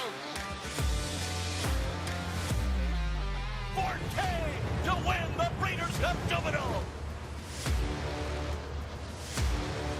Eclipse champion Blame, standing at Claiborne Farm. Horse racing? Check. Weekly promotions? Got 'em. Huge payouts? You bet. With Naira Bets. Download the app today and bet on any track, anywhere, anytime with live HD horse races, betting tips and tutorials, expert picks, and more. You bet with Naira Bets. Join now for a new member bonus at NairaBets.com. Introducing Peace and Justice, new to New York in 2025. A proven sire with over 200 wins, 16% wins per starts, and one of only 2 New York-based stallions to have a graded stakes winner at Saratoga in 2024. Now, with 3 different racing surfaces coming to New York, and with New York breds running for equal purses as open company, Peace and Justice is the sure choice for 2025. Peace and Justice, now standing at Irish Hill and Duchess View Stallions in New York. Pandagate has now taken the lead and quickly opens up here. Pandagate with a quick burst really handled this field, won by 7 or 8 lengths at the end. Welcome to Adelphi Racing Club's unparalleled partnership experience. Exclusive access to the backstretch at Belmont and Saratoga, premier accommodations on race day, and of course, experience excitement like no other. Contact us today to get a taste of the Adelphi difference. Back on our Sunday coverage here on FS1, you're watching America's Day at the Races, and here's Ethan Energy. Had a maiden win December of 23. For a moment, made you think maybe could be a Kentucky Derby contender. I'm sure Connections thought the same thing. He might be the best horse in the race, but he's got to get out of the gate from stall 1. Conspiracy fact, couple of big efforts back in May and June at Delaware. Yeah, that last race, I just don't trust. Got absolutely loose in a slow-pace race. 3-horse, 48-1, Fuelton. Just yet to really run fast enough, but might be forwardly placed in here. 7-2, Cupid's Dude taking some money. Yeah, we'll need a little bit of pace to close into, but does have a nice final number in his last race. Ever Do It, going to be going a little bit longer than recently. One time on the Kentucky Derby trail through Tampa, but since then has to get a little bit faster. Stakes placed at Tampa last year. Broadcaster. Just a tad bit too slow. Got a huge setup last time. Yeah, against a soft field. He's won 2 of his last 3, though. Post Facto at 9-1. Occasionally does show some good early speed and has been able to handle all 3 surfaces. And Pando, a couple of near misses at this condition the last 2 starts. Yeah, another one that could turn it around, who was trying to close into a slow pace last time. Well, Brad Cox, Acacia, we know he's always loaded with 3-year-old talent. This looked like it might be part of that group last year, although it did not pan out. I did lose. Well, we'll start off, Greg. Yeah, you're absolutely right. With Ethan Energy coming in here off the layoff for Brad Cox, and does come back as a gelding now and the blinkers off. So quite a few changes. My first time seeing this horse, but for one that breaks so slowly like he typically has done, I'm wondering if the gelding is to kind of assist him behind, because sometimes horses that are gelded can really free them up behind. They tend to move a lot more fluidly, oftentimes can lend to them to break better as well. And I think that that's really going to be a key for this guy, especially being drawn on the rail, because he has had throughout his career the propensity to break very slowly, kind of hesitating at the break and then getting a little bit keen like he did last time out. But certainly 2-turn distance, no problem for him. He looks incredibly fit off the layoff coming in for Brad Cox. Very, very handsome horse. Certainly the most eye-catching one in the paddock. Taking a look at a couple of other horses with some recency, though. The 4 Cupid's Dude moves into the Mike Deeney barn in here. And Mike, who's really sharp with bringing horses to Tampa and which ones fit here. And I know that this horse has not really been a winning type recently. Did get bumped pretty hard on either side at the start last time out, and then wide throughout, beaten by Golden Wand, who would come back to win again with an 81 by our speed figure in his subsequent start. So really kind of highlighting that race. And this guy does have some figures that would make him very competitive in here. Now he will have to take a step forward and hopefully get into the race a little bit earlier on too, as he recently has also had the propensity to kind of be a little bit of his own worst enemy at the start. But he's been sharp throughout. He was very rambunctious when he first came into the paddock. Sammy Marin has decided to keep him with the pony out there, trying to keep him a little bit more settled. But I like this energy that I'm seeing from Cupid's Dude, who looks very well turned out for the new barn. The number 7 Post Facto is another one that was really rambunctious back in the paddock. They had a tough time getting the tack on him, kind of rearing up and acting up a bit. He was 9-2 on the morning line, and he's a big price on the board right now at 10-1, and I think that's a little noteworthy because I was a bit suspect of him as well. He ran his best races for Saffie Joseph Jr. Down at Gulfstream and on the Tapeta as well, and switching back to the main track, which obviously he showed towards the beginning of his career that he could handle. In fact, he seems to run fine, having wins on dirt, synthetic, and turf, so he's really multi-talented, which is appreciated, and he has settled down on the track now. Coming in off the layoff, would like to see him strengthen up a little bit in here, especially as he goes back to conventional dirt in this spot. We'll see if he can run back to some of those faster figures that he ran down south at Gulfstream, Greg. Thank you, Acacia. So I'll go to you two here. 4-5 Ethan Energy. That big maiden win, they put him on the Triple Crown Trail in the Lecomte. It does not work out. He's been off since April. Pros and cons, what do you see with him?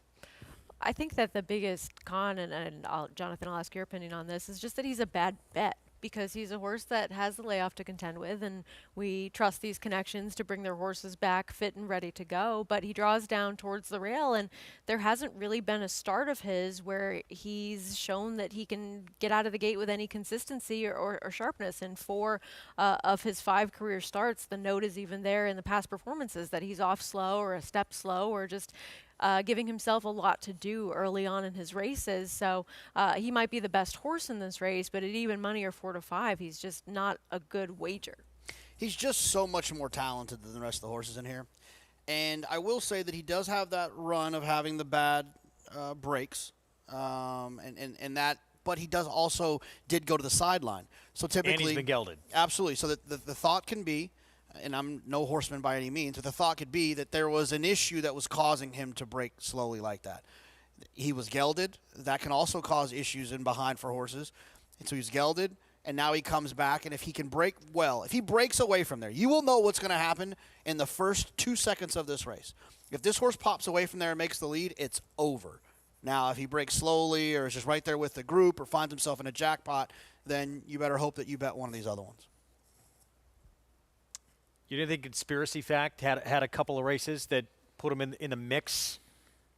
Oh, he does, and he's a horse that can be forward too. But the problem is that those races that could make him a competitor in here are ones that we just haven't seen in about a year or so from him. And overall, I think outside of Ethan Energy, there are a couple of other horses that could be competitors in this field. And so coming off of the race that he was in last time, and also going first off the claim, he's got to show that he can get back to some of those better races and also potentially deal with some other forwardly placed types as well.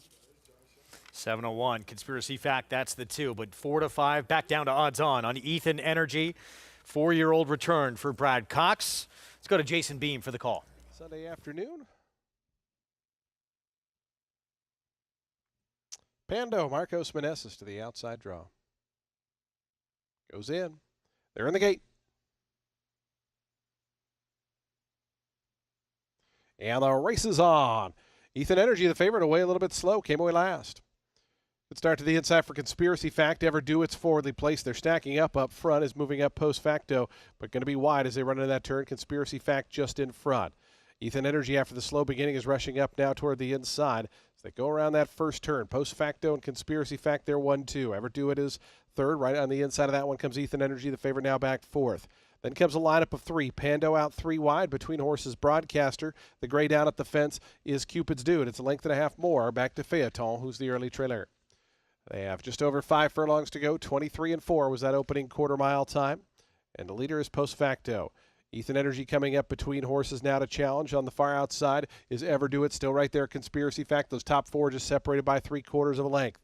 Another length back to the pair of Pando and Cupid's Dude. They're a length and a half clear of Broadcaster. Phaeton's the trailer. The 8 of them only covered by about 6 lengths as they head into that far turn. Post Facto, Ethan Energy right up alongside. Those 2 around past the 3/8. They're a length and a half in front of Ever Do It. Pando is starting to move up 4 wide on the extreme outside. Conspiracy Fact still down toward the inside is 4th, but only 2 lengths off the top. Broadcaster trying to wind up along with Cupid's Dude. Ethan Energy grabs the lead as they come to the top of the stretch. Ethan Energy there 3/4 of a length, now a length in front. Post Facto is back to second. Down the far outside comes Pando and Broadcaster, in behind horses Cupid's Dude. It's Ethan's Energy with a final 16th of a mile to go. The lead is out to 3. Broadcaster down the far outside trying to run up to second with Conspiracy Fact, Ethan Energy. And Sammy Camacho, the even money favorite to win it by 2 in the end. Longshot Broadcaster was second. Third was Conspiracy Fact. Fourth was either Cupid's Dude or Ever Do It. Those bad habits continue for Ethan Energy. Does not break well again, but in the end it doesn't cost him. Gets this win in his 4-year-old debut. Yeah, clearly the gate issues persist, but ultimately he got into a good stalking position in this race, and it seemed like there were some trading of punches of who wanted to be forwardly placed, or some horses that might have seen finish who were able to hold their position, but he was able to get himself within range and ultimately was best over a long shot second place finisher.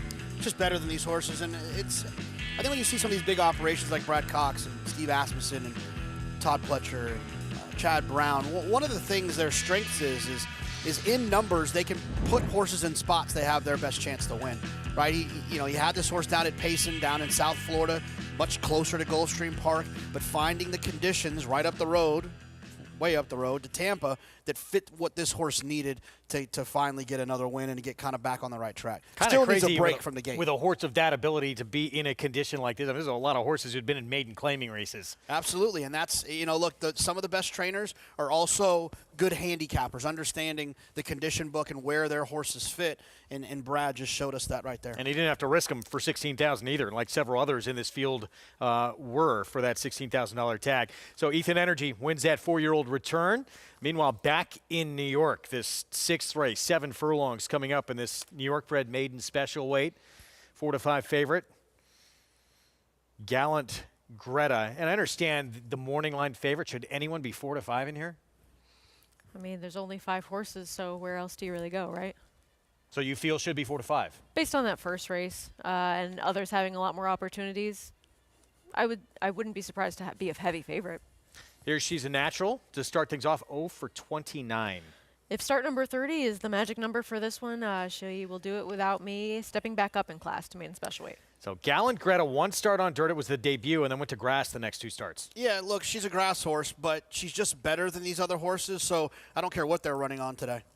Eastern Star, 3-1, Jose Gomez rides. Comes off after a little bit of time away. Haven't seen her since May of last year, but had shown some speed at times. Sky Runner was 43-1 first start. Yeah, it's just too slow. And Monetary Monarch just ran 3rd at the level at 6 furlongs. This one's had a couple of stops and starts as well, but if you toss out the race going over a sloppy sealed track, her numbers are closest as of late to your favorite. Elaine Luzzy will ride there from that outside post. 4 minutes away from the 6. Mig, we got another odds-on favorite here with Gallant Greta, the 4. How does she look? Well, Gallant Greta looks good, and I could see, why they went to the turf, because she does have a look of a turf horse, a little bit of a longer, slacker passer, and a little wider, broader foot, and her pedigree. But her first race was good enough on dirt. Obviously, she runs that race. She'd be very, very tough here. I think she landed in a good group. So I can't fault her at all, although my eye does see a little bit more of a turf horse, again, falling in the right group. The horse that kind of checked the boxes for me that I think looks competitive and physically kind of checks the boxes is the 7 Monetary Monarch, daughter of a prolific New York sire, central banker. Both of her first 2 starts were very good, and then obviously threw in a poor race back last January, over a year ago. Went to the sidelines, came back, and I thought with a decent effort, going 7 furlongs in the slop, and improved that effort next time. So now she's 3rd off the layoff. And if you put a line through that one race where she did go on a break after that, so obviously something went amiss, all of her races are pretty good. She's well drawn for the 7 furlongs under Elaine Luzzy. Again, the 3rd off the layoff. So I landed on Monetary Monarch. Looks good physically, checks the boxes. Was bred by the late Richard Lugovich, now trained by Lisa Lugovich. Richard Lugovich, a really top horseman, a guy who wound up, kind of doing it on his own, breeding his own, training his own, owning the horses himself. And to give you an idea of, guys, just how old I am and how far back my history goes in the game, I worked at a farm with Richard Lugovich when I was 13 years old, a very long time ago. It's incredible how young Mig was when he got started, getting on horses and learning this game. He's riding. He wasn't supposed to be allowed to ride when he started his professional career. Oh, he's I've been lucky enough to hear some of the stories of, and that you can get Mig to tell if you ever get him one-on-one, is just like, just being a young under 16-year-old back in the backside living by on the himself, backstretch, living on the backstretch. When I was 15 years old, like I used to sleep with the TV on. You know what I'm saying? Like, scared to go up the stairs by myself, let alone staying at a racetrack alone. 4-5 favorite here. It is Gallant Greta, but Monetary Monarch the 7. Certainly interesting and starting to close the gap in terms of the odds. This is ultimately where I landed, just wanting a horse who's had more opportunities on the dirt, but not too many, like some of the others in here. And I think that a case can be made if you say, okay, a horse just needed their first start, ran very well against a racetrack where you wanted to be more inside, showing good speed in that second start. Then something goes amiss, is sent to the bench, comes back off the layoff, sloppy sealed surface, and then runs okay to finish 3rd last time. And we're going to see Splashy coming up in the next race, the horse that did defeat this one last time out. So I don't know. I think that ultimately, if you're looking for a horse who has the recency and hasn't shown us that they have some issues getting out of the gate on this surface, then she just ends up being your de facto alternative in this spot. And for the 4-5 favorite, JK, you look at Gallant Greta, that first out effort, and there's excuses. It was a decent race too for the level. Got off a bit slow out of the gate. Is that a concern too? That the only dirt start, that's what we saw from her. Well, no, because she got a little bit better from the gate in her subsequent starts. In fairness, my liking her really has nothing to do with that original dirt race. Like, don't get me wrong, it's comforting to see her have run a little bit on the dirt, but my liking her is just because of her 2 turf races. Her speed figures, although on different surfaces, are just better than everything else in here. I just think she's better, and I don't think she's a dirt horse, but I think she's a good enough horse to beat these today. Continues at 4-5 here for one of the top barns in the country, Mike Maker. And odds on as we see Christopher Elliott adjust that helmet on She's a Natural. We'll have more on him a little bit later in the program. Son of Stuart Elliott of Smarty Jones fame. Won the first couple of legs of the Triple Crown back in 2004.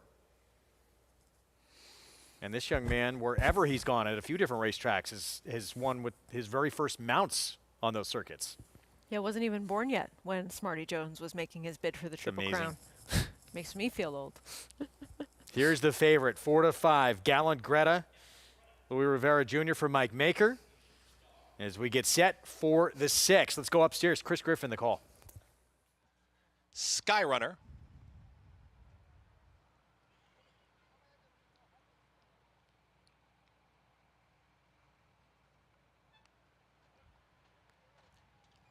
Monetary Monarch.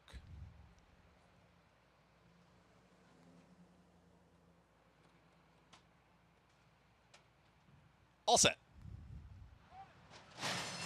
And they're off. Eastern Star broke with the early lead, and there's Eastern Star from in between horses with Skyrunner, who's got ahead in front. Skyrunner, Eastern Star, at the rail, Gallant Greta, these 3 across the racetrack, and just off of them, a half length back off the battling trio, that's Monetary Monarch. The lone trailer, She's a Natural, 6 lengths off the lead, starts to make up some ground, is out in the center of the racetrack. The leader is Eastern Star. Jose Gomez, but has company immediately towards the inside here, and Gallant Greta now puts ahead, now a neck in front through a 23.47 opening quarter mile. Trying to keep up is Skyrunner, who's in third. Monetary Monarch was just settling off the pace, is now making up some ground, is about to join them from third. Back to fourth is Skyrunner, the trailer. Starting to warm up to the task as She's a Natural, now within 5 of the lead. The battle continues up front. Gallant Greta to the inside. Eastern Star. Nice trip for Monetary Monarch. And here comes Monetary Monarch. And Lane Leslie there on the move. A 3-ride run. Here come the green blinkers, and they are ready to put a nose in front. It is Monetary Monarch out in the center of the racetrack. That Stalk and Pounds trip, and now takes the lead and sprints away. Battling on as Gallant Greta is very game towards the inside. Eastern Star is back to third, trying to make up ground as She's a Natural from the back, but inside the final furlong, Monetary Monarch is now opening up. It's Monetary Monarch widening this margin, has a 16th left to go, and Monetary Monarch is going to win. It's Monetary Monarch. Wins it. Holding. Came back to get third in 1 minute 26.22 seconds. Favorite got pressured throughout the early stages of the race. Not sure it would have mattered anyway. Monetary Monarch with the win here in race 6. She got a perfect trip, able to sit off a couple that wanted to be forwardly placed in here, and second-time starter Skyrunner for Charlie Baker showing some good early speed after not really doing much first time out, but ultimately didn't sustain that, and Monetary Monarch just sat in the right position and was able to draw away. Lane Luzzy and the Lugovic connection that Mick talked about. Yeah, this horse had shown some habits of not breaking particularly well, but stayed connected enough in this situation where they were able to, when you see 2 horses kind of hooking up in front of you, it's a dream situation for Lane Luzzy to look and see those horses out there, and tipped out towards the top of the stretch and kicked away at the end. Had an even money favorite defeated in this pick six sequence.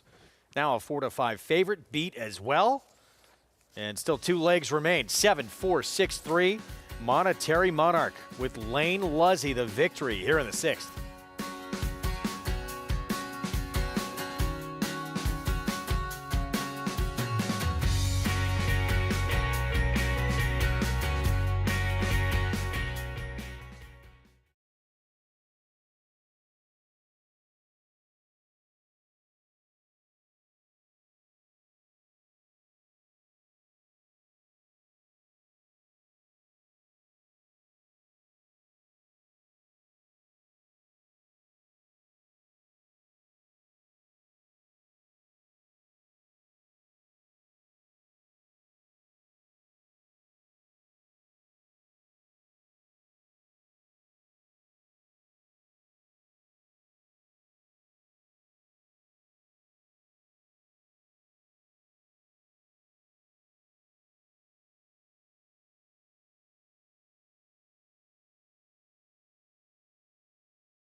Back with you on our Fox Sports 1 coverage. You're watching America's Day at the Races. It's brought to you in part by Hillendale at Alapa.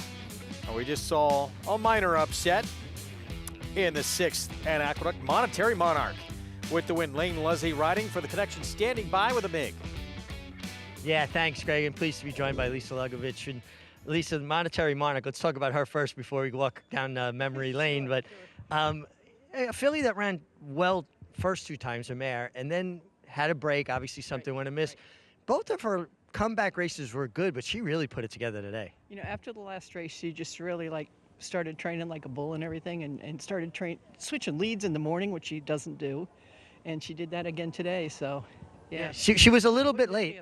She's a little rammy about the whole thing, but you know, the whole training thing, but she's good. Now, these are horses that your father bred, that you have been... Oh, I'm sorry. Your husband, Richard. I'm sorry. I apologize. Okay.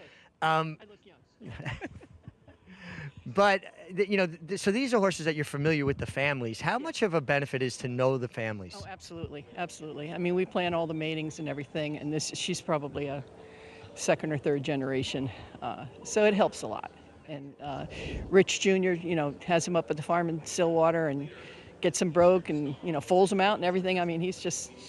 It's soup to nuts with us. It really is. So well, it's truly a family affair, and we go back for a long ways. All right, I worked with Richard out in Long Island, and you were there as well. And I'm sorry to say, I don't remember. That's okay. I was the one mucking stalls and walking hot. So. And was this something that you always wanted to carry on? Rich and I met at a farm, but I was actually show jumping at that time. But you know, once we got into the race horses, and I was like, yeah, this is cool. So. Well, it's great. It's great to see you continue to carry this on and much success going forward. Hey, thanks very much. Appreciate it. Guys. Wow, cool story, and it's so much more meaningful, too, when you get wins in this sport. And as you said, it's soup to nuts. I mean, it's a homebred. Yeah, the mare, you know the family going back generations. It's pretty special. You have so much involved. There's just more at stake, and there's more of a reward when you're successful because you are so intimately involved with everything. Certainly don't want to take away from people that go and buy one at the sale and have success. I'm sure that feels good too, but there's no way it feels as good as when you were there the day the horse was born. You knew the mother, you knew the grandmother, and maybe even the great-grandmother. I think it goes a little bit longer. Race 7. It's a one-turn mile. New York breds. First level allowance condition coming up. And right now, Splashy, the 3. Linda Rice, Eric Cancel favored, coming off a victory to 13th time the charm to get that first win. We'll have more in that field coming up in a moment. Back to Tampa. Just saw Ethan Energy winning the 4-year-old debut. This 7th race, mile and 40 yards as well. As we saw in that last race, another starter optional claiming field. And we saw not just those 3 stakes races yesterday, Acacia. We saw a Grade 1 winner who was one of the biggest probably upsets we've seen in some time at Saratoga return yesterday in Nutella-Fella. Tell us more about that performance.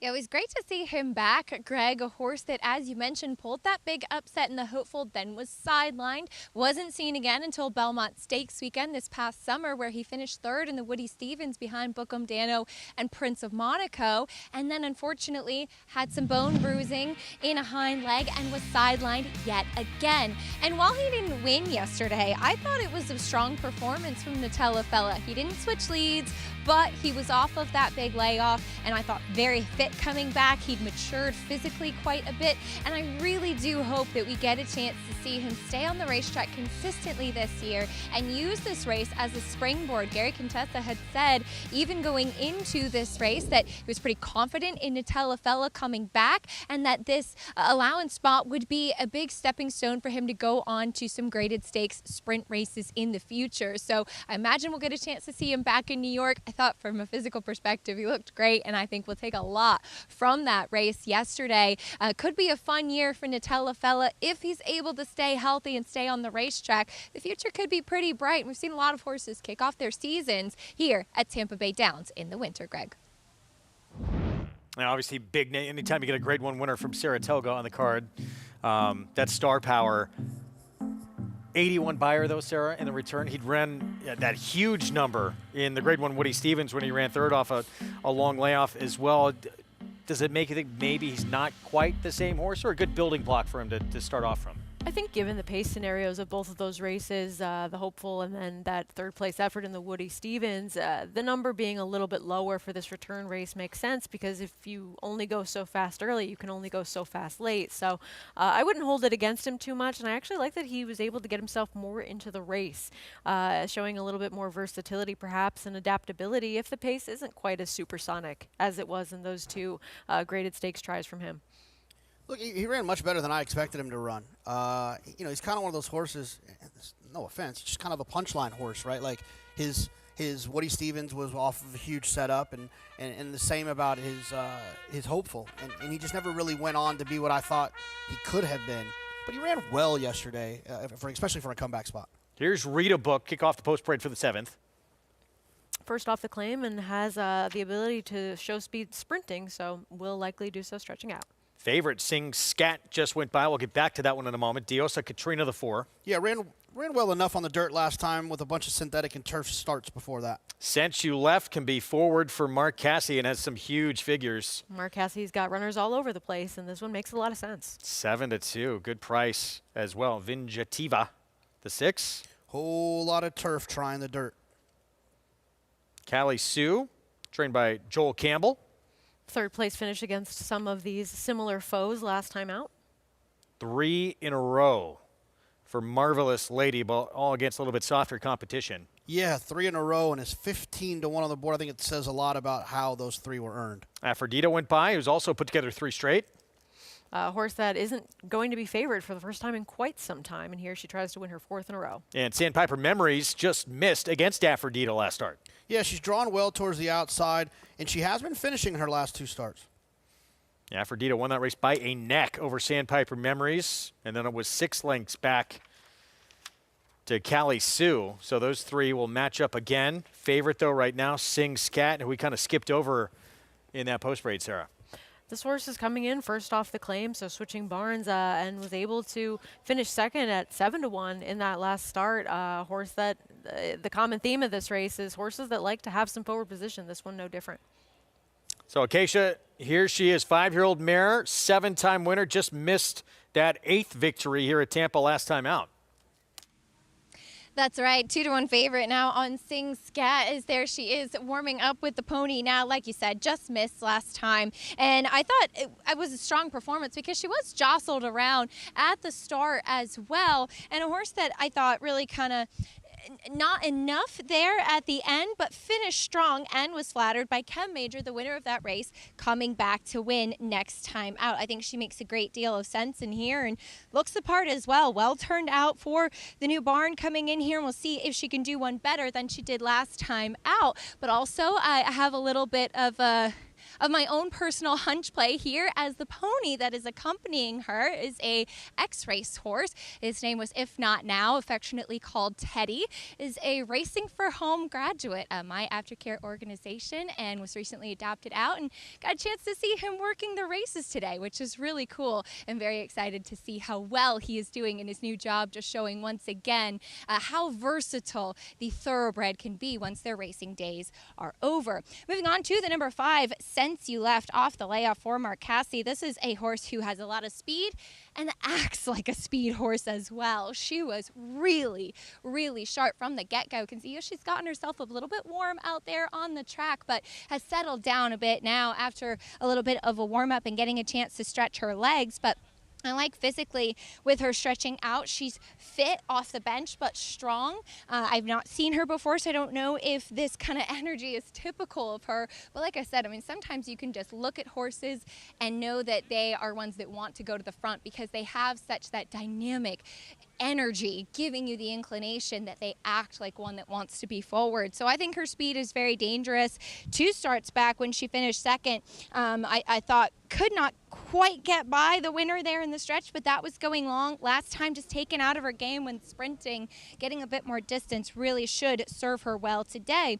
Now the number 9, Aphrodite, as you mentioned in the post parade, 3 wins in a row, some out of town, some sprinting going long, but I was encouraged by the fact that she did win last time out here at Tampa Bay Downs. It took her a few strides to get to the lead. I don't think she's as quick early as the number 5, Since You Left, is, but we'll need to kind of see if she's able to rate a little bit or use that speed, because she does have a very fast horse drawn to her inside. She's handled herself well, not quite as sharp early on as Since You Left is, and so I do wonder how tactically things will play out. Then the 10, Sandpiper Memories, won a condition claiming race 2 starts back and really improved quite a bit last time when finishing second to Aphrodite. Really just missed at the wire. If there is some pace to run at, she's a generous price who I think second time out for Kevin Rice could run a solid performance today and should appreciate getting a chance to build off of that last race at this level of competition. She really caught my eye from a physical perspective, Greg. Keisha, thanks. I was going to be really surprised if the 5, I don't know what you two felt, but not favored, but now has become the favorite. But there's still that layoff to contend with here. You got to worry about the layoff, but the one thing that you do know for sure is there is some back numbers that absolutely blow this field away. And, you know, the horse didn't run well and then got a break. That always makes me feel good, not good, but makes me feel good in understanding why a horse ran so poorly in their last start. They got a break afterwards. Clearly there was something that went amiss in that race. So what that poor performance is not actually a true indicator of the talent, but more of the situation. And now coming back here, you'd like to think that Since You Left has a chance to run a little bit better. 2-1 right now. Mark Casse barn, Antonio Gallardo. And, you know, if there are some that try and press, you know, potentially that long shot on the rail, who else can try and be forward here with the 5? A lot of them. I mean, we have a couple stretching out in distance who had been forward in sprints, and I don't necessarily think that their chances are strong to end up winning this race. But even from the rail, Rita Books coming out of mostly sprint starts on the dirt and was able to show some forward position in that last start. Sing Scat likes to be more forwardly placed in some of her races. At least she has been over the last 2. So I think that there could be potentially some speed in this race, and it's nice with it since you left, at least knowing that she has the ability to stalk and not necessarily need the lead to be successful. I would think they'll be fresh too. JK coming off the bench for that long, they got to be thinking send. No, I would think so. And it's not even about send. It's about let's not upset a fresh horse and get into a wrestling match with a 1,000-pound animal. Sometimes it's hard. You know, people think you just say, oh, there's 5 speed horses in here. Why don't you just rate them? Well, it's not that easy. Now, these horses have a way they like to go. And, you know, if they're speed horses, it's typically because they don't like to be restrained. They're better when they're a little bit more, you know, kind of free running. And so trying to change something like that with a bunch of 5 and 6 and 7-year-old horses, it's not necessarily something that's easy to do. If we do see a few go up front, who do you think benefits the most, Sarah? I think that clearly the number 6 Vingativa is a better turf horse, and most of her career races have been on that surface. But she's only run a route of ground on the dirt once. It wasn't off the turf race, but the surface was rated at fast, and she was able to benefit from a couple of horses that wanted to be forward in there. So I don't think that she's completely impossible if we do see some of these really want to have that positional early speed, and things do end up heating up enough for her. And I think that she's a fair enough price at 14-1 to pick up some pieces if we do see that happen. That's the 6 Sarah was talking about for Michael Simons. Certainly Sandpiper Memories, one who's going to be coming from off the pace as well from that outside post. The 10 for Kevin Rice, just missed against Aphrodita and was well clear of Callie Sue as a very distant third last time out. It isn't drawn particularly well towards the outside, but for a horse like this, to your point, Wolfie, that's going to drop out of it and kind of make that run, this post position's not nearly as problematic because they're not going to end up hooked wide. They're going to take back, and you'd like to think that they'll end up into the 1 or the 2 path going into that first turn. They just don't have enough speed, in my opinion, to stay connected enough to be able to get hooked wide. 6-1 from that outside post. Favorite remains, you know, one of these on that on a win streak. We talked about Marvelous Lady, the H, won 3 in a row, but it gets easier. Aphrodita, the 9, 3 in a row as well against much better company. She is the 2-1 top choice for the Benny Feliciano barn, set for this 7th. Let's go to Jason Beam for the call.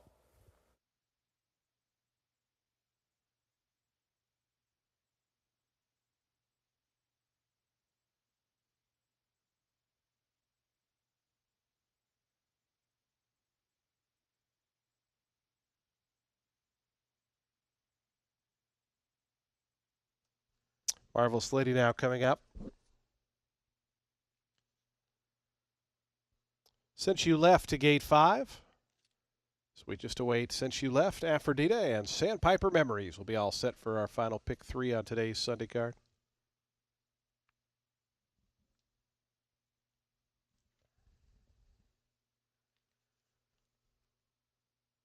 Aphrodita coming up. Sandpiper Memories. Israel Rodriguez to the outside draw.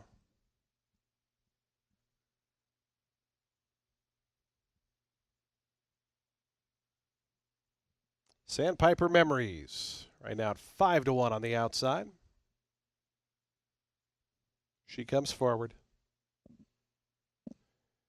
And she goes in. They're in the gate. And the race is on. Sandpiper Memories away a half step slow. Read a Book from the inside gate was out quickly. Then comes Since You Left in the pink colors. Those two are quickest as they sprint to that first turn. Aphrodita moving up on the outside, going to be hung out 4 wide, is right between horses Marvelous Ladies in that second flight. Then comes Sing Scat, who's out in 5th, just 3 lengths off the top. Diosa Katrina, Sandpiper Memories, they're together 6th and 7th out wide. Then comes Callie Sue Vingativa as the early trailer, about 9 lengths off the lead of Since You Left. And Antonio Gallardo, who takes over onto the backstretch. Rita Book in a bit of a tight spot down there toward the inside as Aphrodita moves up to join that one second. 24-1 the opening quarter-mile time since you left, 3/4 of a length. On the outside, a tugging, willing Aphrodita pulling Ricky Feliciano right up alongside of Since You Left. In behind that, Marvelous Lady is third. Rita Book's got shuffled back a little bit here. Is joined by Diosa Katrina, and out wide comes Sandpiper Memories. Length and a half more back to Sing Scat, who's lost a little bit of ground there down the back stretch as well. Was passed by Callie Sue. Vingativa still the trailer. 48-1 the opening half mile. Aphrodita could wait no longer and goes to the front. It's Aphrodita in front of length and a half to Marvelous Lady, who's now up to a clear second. Since You Left is dropped back in third. Callie Sue is starting to wind up on the outside, is going past a few rivals in the orange cap blue silks as Aphrodita leads them around to the quarter pole. Aphrodita a length and a half to Marvelous Lady in second. 3 more back to Callie Sue. And behind that comes Diosa Katrina as they come to the top of the stretch. Aphrodita, Marvelous Lady, a long shot chance up on the outside is second. Callie Sue dives toward the fence. Then comes Diosa Katrina. A final 16 to go. Aphrodita, Marvelous Lady on the outside. Marvelous Lady forges to a narrow advantage. Aphrodita back to second. Callie Sue. Marvelous Lady is 29-1 and a winner. Aphrodita was second. Callie Sue third. Fourth, Diosa Katrina. And fifth was Vingativa. Came down to 2 mares on 3 race win streaks. Aphrodita had been facing hands down tougher company. Maybe moved a little soon. Marvelous Lady now 4 in a row. Yeah, off the trainer change. Great job for these connections. Only 9% overall in the career of the connections who made this claim and won at a big price. She likes to win and was able to stretch out effectively in distance as well. 29-1 as we get you back to Aqueduct for the 7th. We will start with Catterskill Lane. Luzzy for Bob Dunham. This one would be a bit of a surprise. Has run better on the turf for sure. Baroness Bourbon, Wayne Potts Barn. Yeah, another one that would be a surprise, but does have at least the angle of second time with a trainer off the claim. Linda Rice with the 3 Splashy coming off a win. And showed a lot of good early speed last time. Now tries to stretch out. Big effort, 2 back from Focus Pocus. Yeah, I don't quite trust that effort, though. We'll see what happens if they can duplicate, but the price on the board right now doesn't suggest the public thinks so. Yeah, it was a soft group, too. Here's the 6, Princess Becca running away under Kinder Carmouche. Yeah, Princess Becca's my pick in here. I just think she's better, and I think she'll run well fresh. Brooklyn Dance, Christopher Elliott at 8-1. Is able to be kind of that grinding type to pick up some pieces if we do see any speed play out in this race. Chasing Daylight, Rudy Rodriguez Barn. Could certainly get in the mix. Drawn well towards the outside, has some tactical speed, and you get Ramiro Mirage, who I've recently found out that saying his name is very hard. Say it again. You get Ramiro Mirage. It's the M's that are like, it gets me. Just call him Cuz. Cousin to Rajiv, who was with us all summer at Saratoga. And we skipped over the 5. We'll get back to Pea Mutter Pickle. That one not easy to get out either. Let's go downstairs to Mig. Yeah, guys, we're going to start towards the outside of the field, and we'll start with your favorite, the 6, Princess Becca, co-favorite, both 2-1 with the 5 Pea Mutter Pickle. She looks good. She looks fit coming off the layoff, since October. Spoke with Michelle Giangiulio. Says she's doing really, really well. She has a lot of natural speed. She says that she thinks she's better getting her feet under her and getting a target. So I would look for Kendrick to, be in more of a stalking position. Last time he was on the lead to a pretty sharp pace, and she went wire to wire. But it sounds like tactically they'd like her to kind of follow a horse or two. She looks good. She's won, well off of layoffs, run well off of layoffs in the past. And she's going to be tough, no doubt about it. The 7, Brooklyn Dance. This horse I was a little bit interested in because watching replays, this horse has been drawn down towards the inside in the last 3 starts and felt like she was running with the emergency brake on, not really thrilled with being inside of horses or taking kickback. And now she's drawn towards the outside. But I will say this, she got pretty hot. And guys, it's not a really cold day, but it's cold enough where a horse shouldn't be lathering up underneath the girth and, just generally getting a bit hot. Now, to be fair, I don't know her. Maybe that's not out of character for her. I don't like it. It's a negative. And this was a horse, like I said, I was very interested in getting towards the outside. And I'm going to pick the 8, Chasing Daylight. She checks all the boxes for me. Well drawn on the outside. Think that especially if Princess Becca, the favorite, rates, she's got a potential here. I know Splashy has some speed, but with that post to kind of maybe control things from the outside, looked great physically, liked the way she warmed up, and she's been in very consistent form and showing consistent speed. And you get Romero Mirage. Yeah, he's been racking up some wins lately, too. You saw those prices quickly there on the right-hand side of your screen. Marvelous Lady at Tampa, $60 winner in that race we just showed you. Yeah, and Mig just went right back with the 8. He was trying to go 88 here, the back-to-back 8. And I saw the way that Mig threw that out there at the end there. You see it? He said it with such confidence. Such confidence. He's trying to make me feel bad. Do you feel bad? I do. I do. In fact, I'll be dead. This is how I found out. I had him on my podcast last week, and I had to record the intro 4 times trying to say his name because my mouth couldn't do it. There's always one or two for us. I couldn't get it out. So what you're saying is you're not going to be a track announcer in the future? No, it's definitely not in my future. 7-2 on Romero's mount, Chasing Daylight. Yeah, from that outside slot. Wants to be forward. We'll see if he can get it done without the lead. His last 3 starts, he's run good figures, but it's sort of been the same race every single time. Is that good enough to win? It could be if things set up tactically, because it seems like there are some horses that have only done their best running when they are comfortably in front, and this one, can get the distance and, can rate just a little bit off if she absolutely has to, though they have used front-running tactics lately. I will say this. 6-year-old mare, excuse me. I thought the 8 was interesting. I do not like the 8 at that close of a price to the 6. If you're going to get that close of a price, give me the horse I trust a little bit more. I liked Mig's idea when the horse was 5-1. Like it a little less at 7-2. Yeah, Princess Becca, pretty generous, 5-2 from a 7-5 morning line. Here's the 7th. Let's go to Chris Griffin. All set. And they're off. Breaking smoothly from the in-between horses, Focus Pocus right out to the front is joined to the outside by Chasing Daylight. Chasing Daylight will now assert as well out in the middle of the racetrack as they get set to come out of the chute. Romero Mirage and Chasing Daylight, they're up by 2.5. Right in behind them comes Princess Becca, who's now taken second to the outside here of Focus Pocus, who's third. In between horses, that's Splashy in the 4th spot and P. Mutter Pickle. It's out in the center of the racetrack from 5th. Another 3.5 lengths back to Brooklyn Dance. To the inside, second to last will be Catterskill, and one way back there, that's going to be Baroness Bourbon. The lone trailer, 23-1 for the opening quarter mile, and Chasing Daylight doing it nicely. Chasing Daylight has a host of pursuers in behind as here's Focus Pocus down towards the inside, making up some ground as a shared second and third with Princess Becca with less than a half mile to go. P. Mutter Pickle was intent on getting some clear running space, is out in the center of the racetrack, starts to make up some quick ground from 4th. Just in between horses comes Splashy, Eric Cancel waiting for the seam. From the back, Brooklyn Dance starts to get a move on, and then comes Catterskill. Still far back there is Baroness Bourbon, the trailer. 46.66 for the half-mile time. Chasing Daylight has the lead, but for how long as Princess Becca is now fully engaged to the outside? P. Mutter Pickle has been traveling smoothly, and now P. Mutter Pickle's cut loose, is trying to run right by Princess Becca. Was a little green there, but now P. Mutter Pickle sent down, and P. Mutter Pickle is just opening up here for Manny Franco.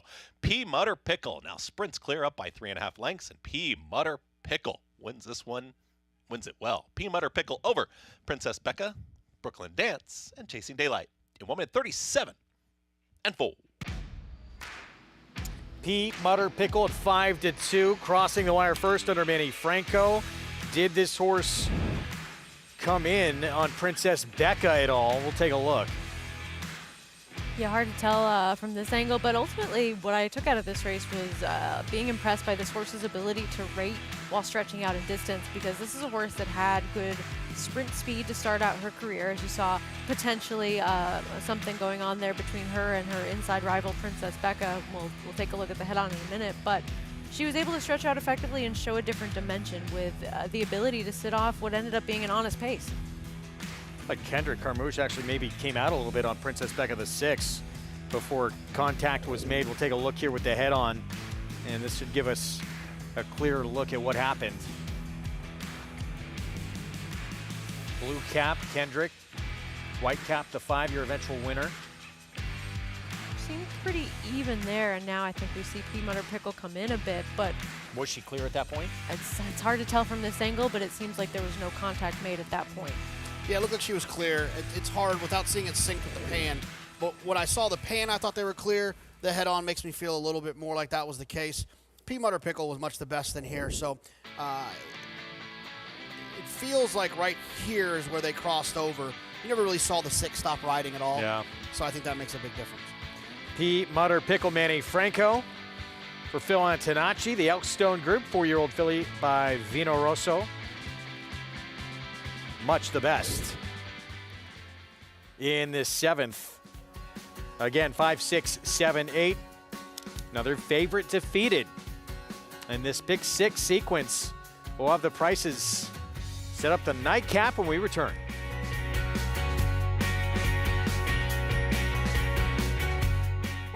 Twirling Candy, proving Lane's End's stallion-making tradition. Twirling Candy has seen success on the track and in the sales ring, siring multiple Grade 1 winners and millionaires including Exalted, Ice Cream U-Screen, AG Bullet, and Walkathon, and reaching 7-figure yearling and 2-year-old sales. Twirling Candy, a leader of his generation. It's America's original sport, and no one covers it better than americasbestracing.net.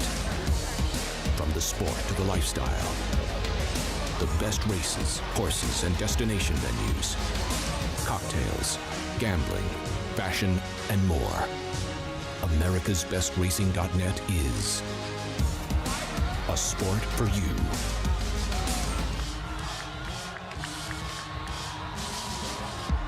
Say hello to Move. It's a one-horse race, very professional and very fast. Move, rolling home by 4 in fine style. Muth, the son of good magic, coming down the stretch in Hot Springs to win it.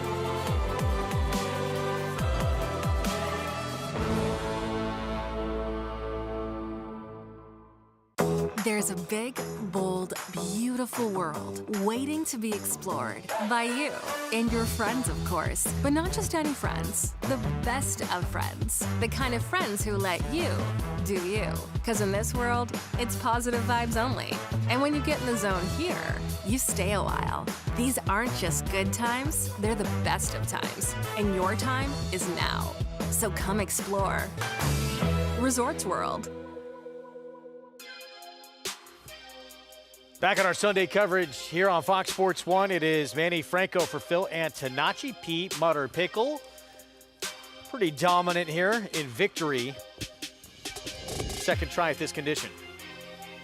Never had gone a route of ground before and was able to win doing so. Second start off a little bit of a break and had run a good third last time out, fresh behind Al's Ruby, who we saw run third the other day, but with some improvement and just really able to adapt to this race from a tactical standpoint, able to sit off what was an honest pace.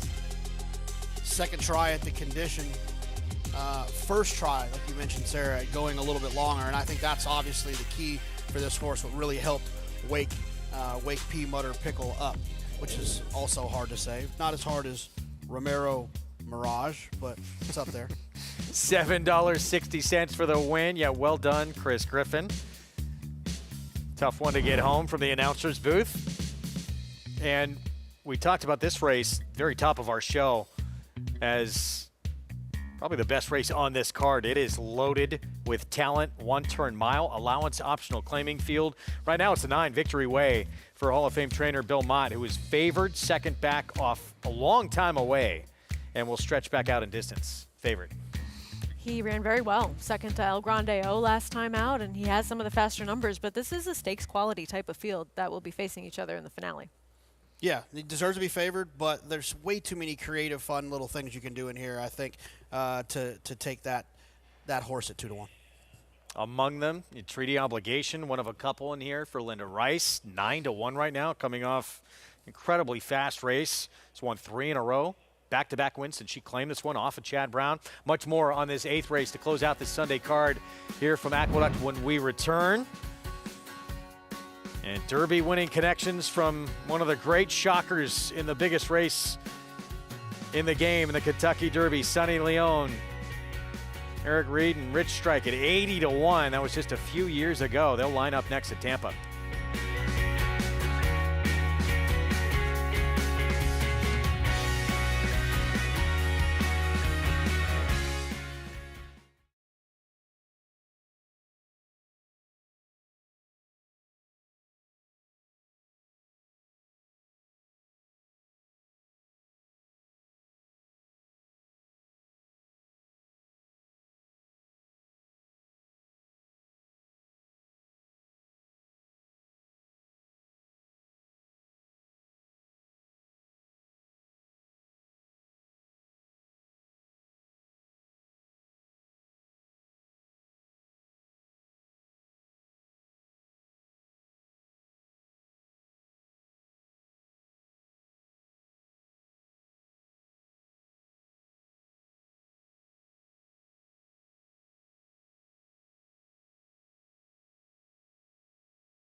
Have you ever wondered where racehorse names come from?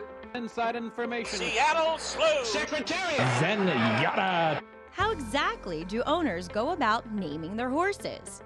The Jockey Club Registry governs the daunting task of naming a racehorse. Andrew Chesser oversees the process of naming horses for the Jockey Club Registry. So I'm always quite keen to see names that are a good tip to the sire and or the dam. I'm remembering the Kentucky Derby winner, Authentic, is out of a mare named Flawless. Stakes winner, Stolen Base, is out of a mare named Running Wild. Stolen Base to win. We've got some that are good tips to the sire. Constitution has some good stakes horses named We the People, Independence Hall. Quality Road has Bleecker Street, which I find, as a native New Yorker, quite interesting. Or even ones that combine the sire and the dam. I know the nice stakes mare Rushing Fall by More Than Ready out of Otondo. Combine the sire and the dam, I know that quite interesting too. Like anything else, there are rules. You are limited to 18 letters. Punctuation and spaces count towards a limit. A name can also be rejected for being too close phonetically to another name. A different spelling doesn't change the fact that it sounds exactly the same. And again, we're trying to avoid confusion. How long is the name protected? Well, that depends on the horse's success on the track.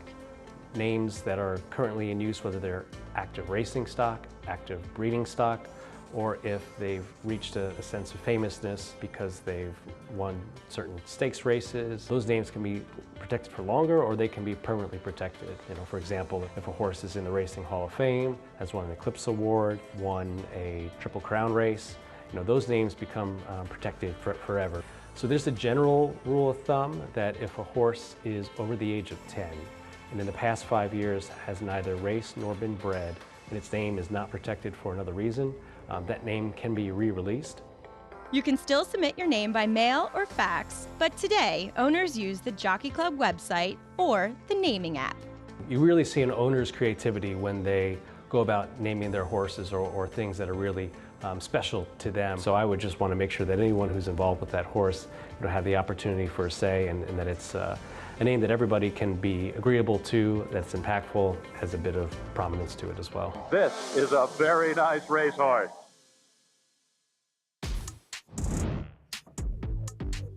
Getting set for this nightcap to come, and again, it is a good one. Victory Way, still the favorite at 2-1. Horse who was graded, stakes placed, and just the second start of his career against a horse that looked like he's to become a really good sprinter, Joey Freshwater. That was just in career start number 2. Came back off a long time away and ran a very good race in defeat as a runner-up against El Grande O. A very long time, 472 days between his last start and the start prior to that. And so you give him a little bit of extra credit here for coming up short. It doesn't feel as disappointing. And I feel like he's one that can take another step forward off of this. And I think he probably will, but he's going to have to do it without me at a short price in this tough field. He has some of the best numbers coming into this race with that 97 buyer that he had when winning off of a less of a layoff when he won back in July of 2023. But he has yet to put back-to-back races together that are in the 90s range, and he was probably going to need something at least in the high 80s to low 90s to win this race. Yeah, you can go back and kind of look again. JK talked about sometimes you get a little confidence going to the bench. First couple of starts, he wins first time out, but it debuts. You can always forgive horses a little, kind of learning the game, and then was in graded stakes company against Joey Freshwater and still ran well. Then runs that huge number, then goes to the bench, but comes back with a big number. So maybe being a little too hard on him that he hasn't put together those back-to-back starts yet. But I mean, fair point, he is not. But there's been some excuses, perhaps, as why he has not. Yeah, I mean, it's not to say that he can't at all. It's just more of looking at the price and looking at what they have or haven't done yet on the racetrack. Back to Tampa. This one 12 minutes away. We'll get to the post parade in a moment. This 8th at Tampa, here comes Happy Bella, who is going to get on dirt for the first time. A horse that certainly has the pedigree to handle the surface. Just a matter of if this one will fire off a little bit of time away. Ride on Cupid gets back to dirt. Yeah, seemed to be a little bit better on synthetic, though. 5-1 on Qualificata. Has a race 3 back that would put this one right in the mix. Just a matter of if she can replicate it or not. And likes to be forward as well. Here's My Cajun Lady, off since November. Switches to a barn who's 24% so far for the year. Bunny Hop was forward and then backed up against a couple others she'll face again. Yeah, has to sustain that speed against some similar foes today. Jamie's Joy won first time out. Yeah, it took a little bit of money that day, too. Now comes in off the trainer change. Modest 7-2 favor with a 6. Compass Fire, another one with speed. Comes in off of a victory on the front end at Colonial, a little time away. Sexarito at 32-1. The maiden score came at Mountaineer at a mile. Yeah, it was on the turf last time. That maiden score figure wasn't very fast. 5-1, Athena's Wisdom. It was actually your favorite last time out and finished third with a little bit of a trip and drifting out. 3-time winner at Tampa. Factor Bella major contender at 5-1. Yeah, it was wide last time and came up a little bit short. I feel like that could be the exact same scenario we'll see here today. Just Mercy, one of a couple of big prices here out widest of all the 11. We'll get to in a moment. Seems like a horse that's just a little bit better on the grass relative to her dirt performances, but she's shown that she can handle the surface well enough. And did win last time on the dirt, but it's probably going to need a lot better than that to contend here. Still not getting a look at that one. And the 12 out there somewhere as well into Stars, who's a huge price. Biggest price on the board at 42-1. Yeah, a huge price with a horse that has a sprint speed's been sprinting. Now trying to go a little bit longer. Just feels like, excuse me, they're still the same distance. Just ends up probably going to be wide in here and end up traveling a little bit further, losing all that ground. Now, Jamie's Joy, Acacia, giving up a lot of experience, did win the debut, and now start number 2, tackling winners as a modest favorite. That's right, 7-2 right now, and it's a race with a lot of horses trying to prove some things, as we'll get to that one in a moment. But first, starting off down to the rail with Happy Bella, who's running on the dirt for the first time. And here is Sonny Leone aboard, and he's had his feet out of the irons pretty much the whole time, trying to get her to settle. And she is one that definitely is a spirited filly. They had to saddle her outside. She was tough to get the tack on, kind of once they got the saddle pad on okay back in the stall, and then trying to get the saddle itself on, she started acting up a bit, was sharp even from the get-go when she first came in here. Now, physically, I have no problems with her getting onto the main track as she's coming in off those Tapeta races down at Gulfstream. She's very fit. She's strong behind, which I appreciate, and off the layoff as well. I don't know if this is typical for her, but she has been energetic throughout. And while there is some turf on the bottom side, both in the first and second generation, certainly don't think of flatter as a turf influence or even synthetic. So I like this one, trying the dirt for the first time, and appreciate that she has settled. The 6, Jamie's Joy, you mentioned, Greg, just one race, and that was back in March of last year. So she's been off for 10 months and quite a long layoff coming back, but she did win at first asking, so has shown that the ultimate layoff was no problem for her, and she too is very sharp. I do think she could strengthen up, getting a race under her belt off the bench here, coming back, and now with Kathleen O'Connell. And while she did debut, Michael Yates, her original trainer, is a trainer that really is good having horses ready to roll at first asking, but she looks like she should be quick. She wasn't the quickest from the gate on debut, but she did have the rail post, and like I said, she's been on her toes throughout. And we'll see if she's ready off the bench coming back into this spot. The 3, Qualificata, as Sarah mentioned, that 75 by her speed figure a couple races back would certainly put her in the mix. I do think the cut back to 6 furlongs is really going to help her. I saw her last year here, and I wrote down that 6 furlongs might kind of be the end of the world for her. So trying to go 7, from a physical perspective, there's no way. It looks like she would be preferring that distance, even though she's arguably the best bred filly in this race, being the half-sister to multiple Grade 1 winner Latruska. But cut back in distance should help. Very rambunctious in the post parade, as you saw, but that's kind of how she always has been throughout her career. So just a typical for this filly, Greg. Keisha, thank you. Wow, the favorite has become a filly who has never tried this surface before. Happy Bella, 3-1 from that inside post. See what happens here. Yes, but I think the reason that is because consistently those numbers really fit. You draw down the inside, you got some tactical speed, you should be able to work out a trip down there. That's just the numbers fit. This horse is always taking money, meaning that there is a little bit of talent there, although most of, all 3 of the starts have been on a synthetic surface. So Look, it's not the type that I want to do, but That's Derby winning rider of Rich Strike, by the way, Sonny Leone on board. He risks a chance possibly, Sarah, getting kind of swallowed up here if it doesn't show speed inside with that filly. Yeah, going to have to work out a trip from the rail, and this is a horse that has shown some speed, but then in that last start, didn't get away from there all that quickly. So we'll see what we get from the gate from this one. 5-2 favorite now on the one Happy Bella. So dirt debut coming up. Let's go to Jason Beam for the call. They're in the gate. And the race is on. Bit of an awkward start there for My Cajun Lady. Happy Bella toward the inside is out quickest and sprints right to the front. Compass Fire, Jamie's Joy coming up between them in the green colors. Those three across the course there, 1, 2, 3 early on. Sexerito is fourth, out wide. Athena's Wisdom in the red is fifth.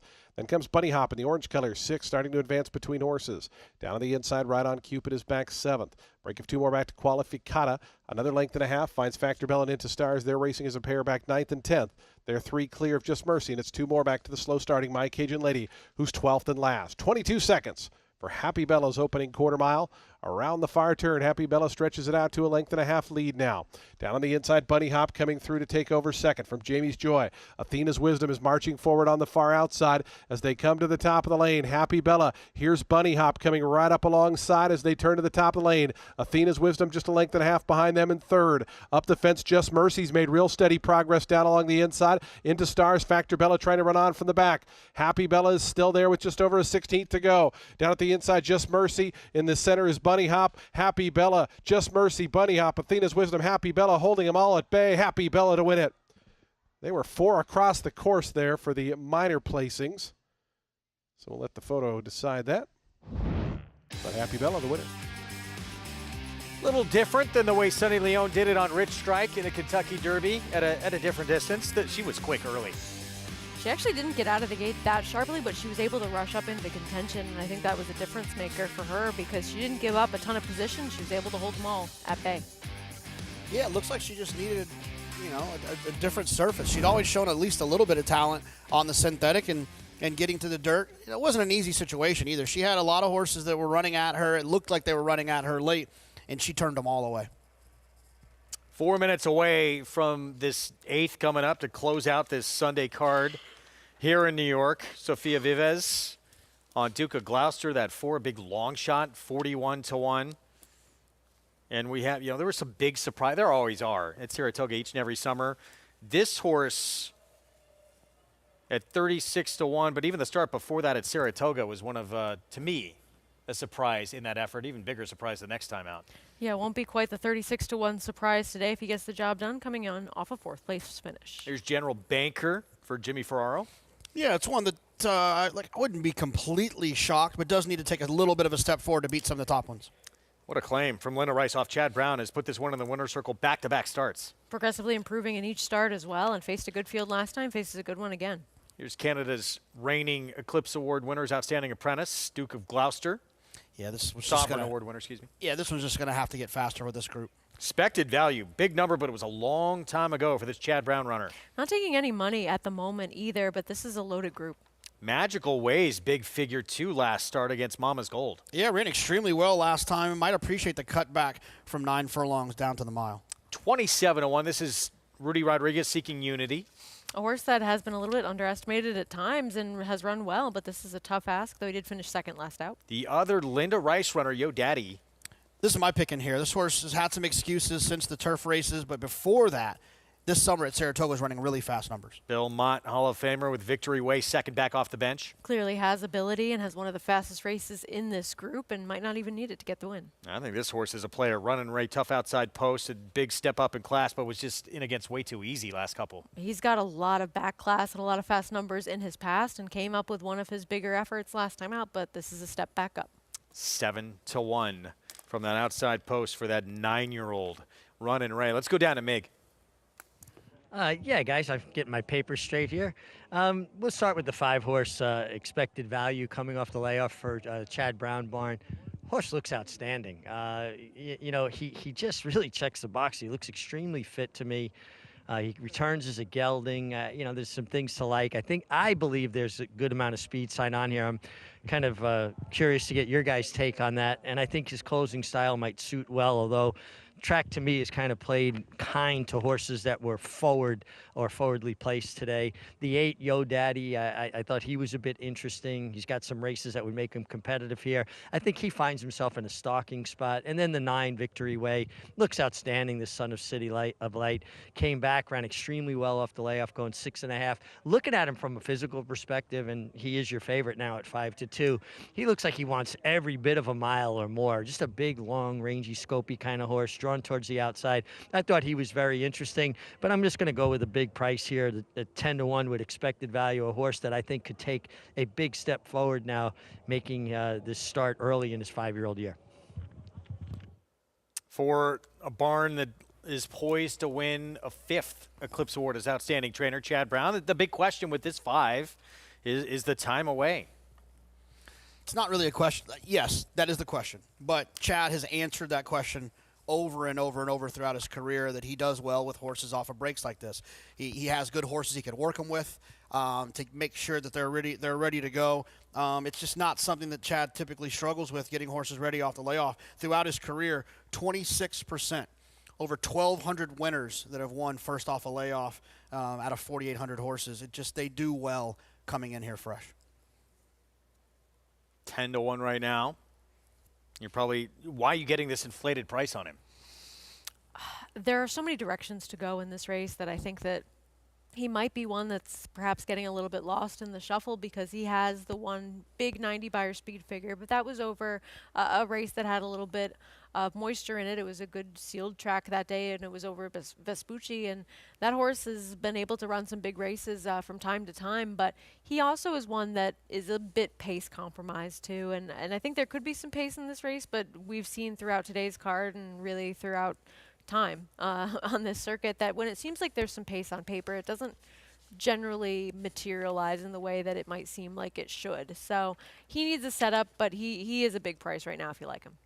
Mig asked the question too, JK. What did you feel in terms of the potential for a hot pace? Did you feel there are a lot that want to be forward in here? Well, I think when you have a full field of talented horses, the chances are always that the pace is going to be a little bit quick, because they're talented. They can run a little bit, and they want to get position in these situations. So I do think that Reddington and Running Ray, who were both drawn far inside, far outside, both have some tactical speed. And I think when you're on the rail, you want to use that speed. And when you're far outside, you want to use that speed so that you can avoid getting too wide. So often, just because speed horses, or at least horses with tactical speed, draw those two positions, I think sometimes that can be part of it, just to kind of speed it up in any way. Yo Daddy is definitely not slow, has some speed. Seeking Unity, another one who has some ability to get involved. And Treaty Obligation, once upon a time, had some speed. So it makes a ton of sense to me that this pace could at least be honest. But it doesn't mean I have to find someone from off of it. These horses are talented enough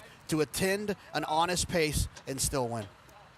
Victory Way, the 9, the favorite for Hall of Fame barn of Bill Mott. If he can improve off that comeback effort off a long time away, could be very dangerous, and that's why he's the top choice on the board right now. 2-1, still lightly raced, making just his 6th career start. Now as he kicks off his 5-year-old campaign, Jose Lezcano will ride, loading there in the background, set for this tremendous nightcap here to close out the action here from Aqueduct on this Sunday afternoon. Let's go to Chris Griffin for the call. Goes in. All set.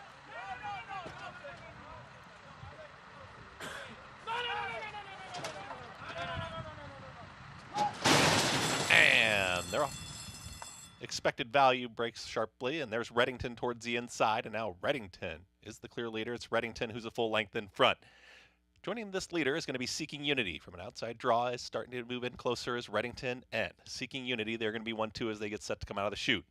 Victory Away is following them, center of the racetrack, and towards the far outside there comes Runnin' Ray. Tightly bunched now as they back off the tempo. General Banker is in a sweet spot, is right in behind. Now a battling quartet is there in 5th. Is about a length and a half off the lead. Joined towards the outside from 6th, that's going to be Yo Daddy, and Treaty Obligation is tracking in 7th and behind that leading group. Then it's another 2.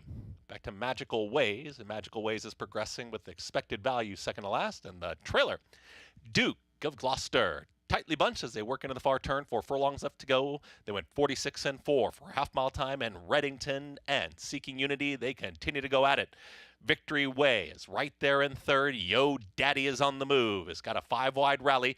General Banker is going to need a seam. General Banker is right in behind the speed, is now in fifth, is shoved along. Running Ray starts to lose ground.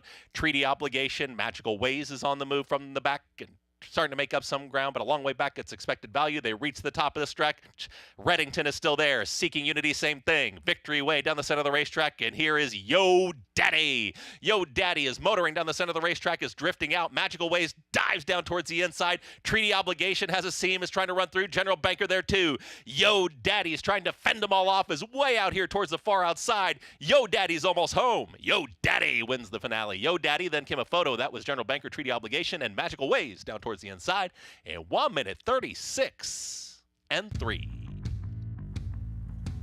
Looks like Linda Rice potentially 1-2 here to close it out. Yo Daddy with the win. Kendrick Carmouche for the Rice Barn. 5th career win for this 4-year-old.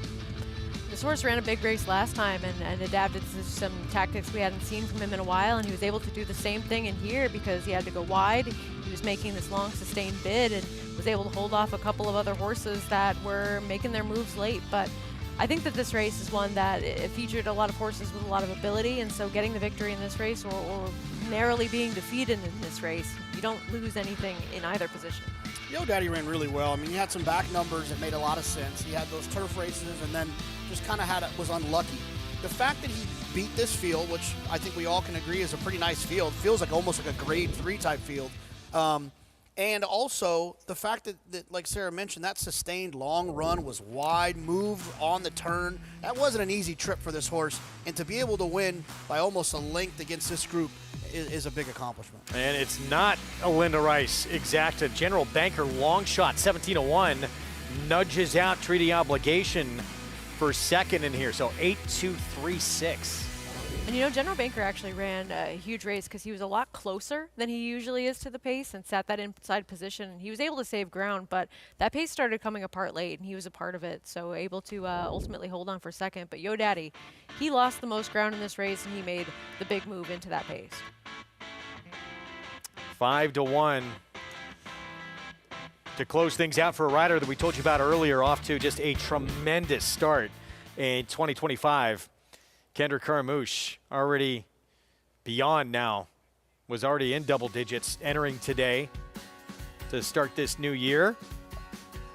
Continuing to roll along and doing so with a 5-1 shot here in this nightcap. Oh, the prices from Yo Daddy's win when we come back.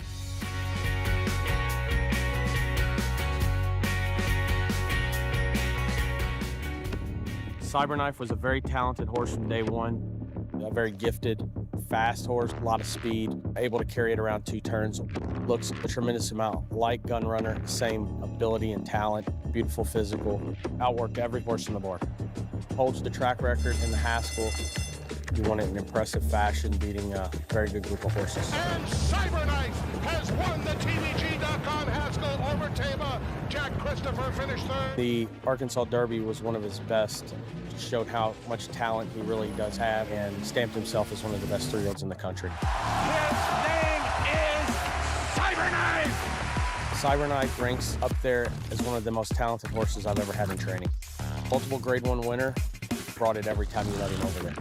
Excited about him passing on his durability, his soundness, and his talent. And if he does, he could definitely be a breed-shaping stallion. What's at stake? $1 million purse.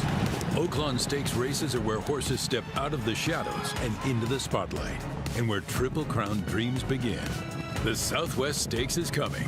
It's the race where the legend of Mystic Dan began. Mystic Dan is turning it on. And it's back and bigger than ever. Big crowds, big names, and a big old payday.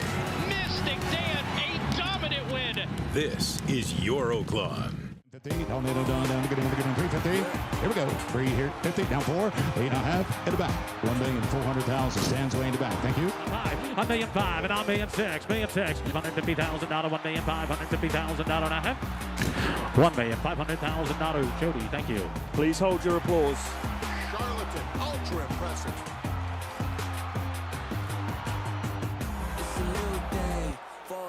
king.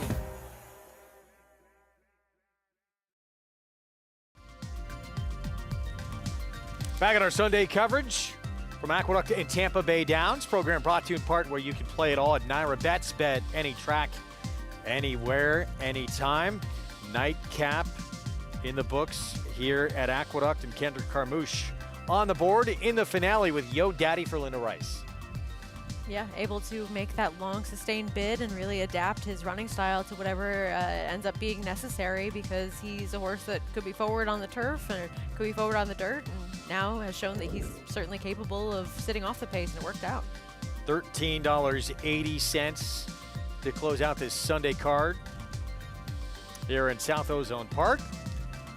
Let's head downstairs to Mig with Winning Move Stable. Yeah, thanks, Greg. It's great to be joined by Steve Sigler and his grandson, Wes. And this is something, you have shown such a passion for racing over the years, but this is really cool because this is something that you get to share with your grandson. I do. It's difficult to even put into words, Rich, how gratifying, warming, loving, and my wife is incredibly passionate about the racing as well.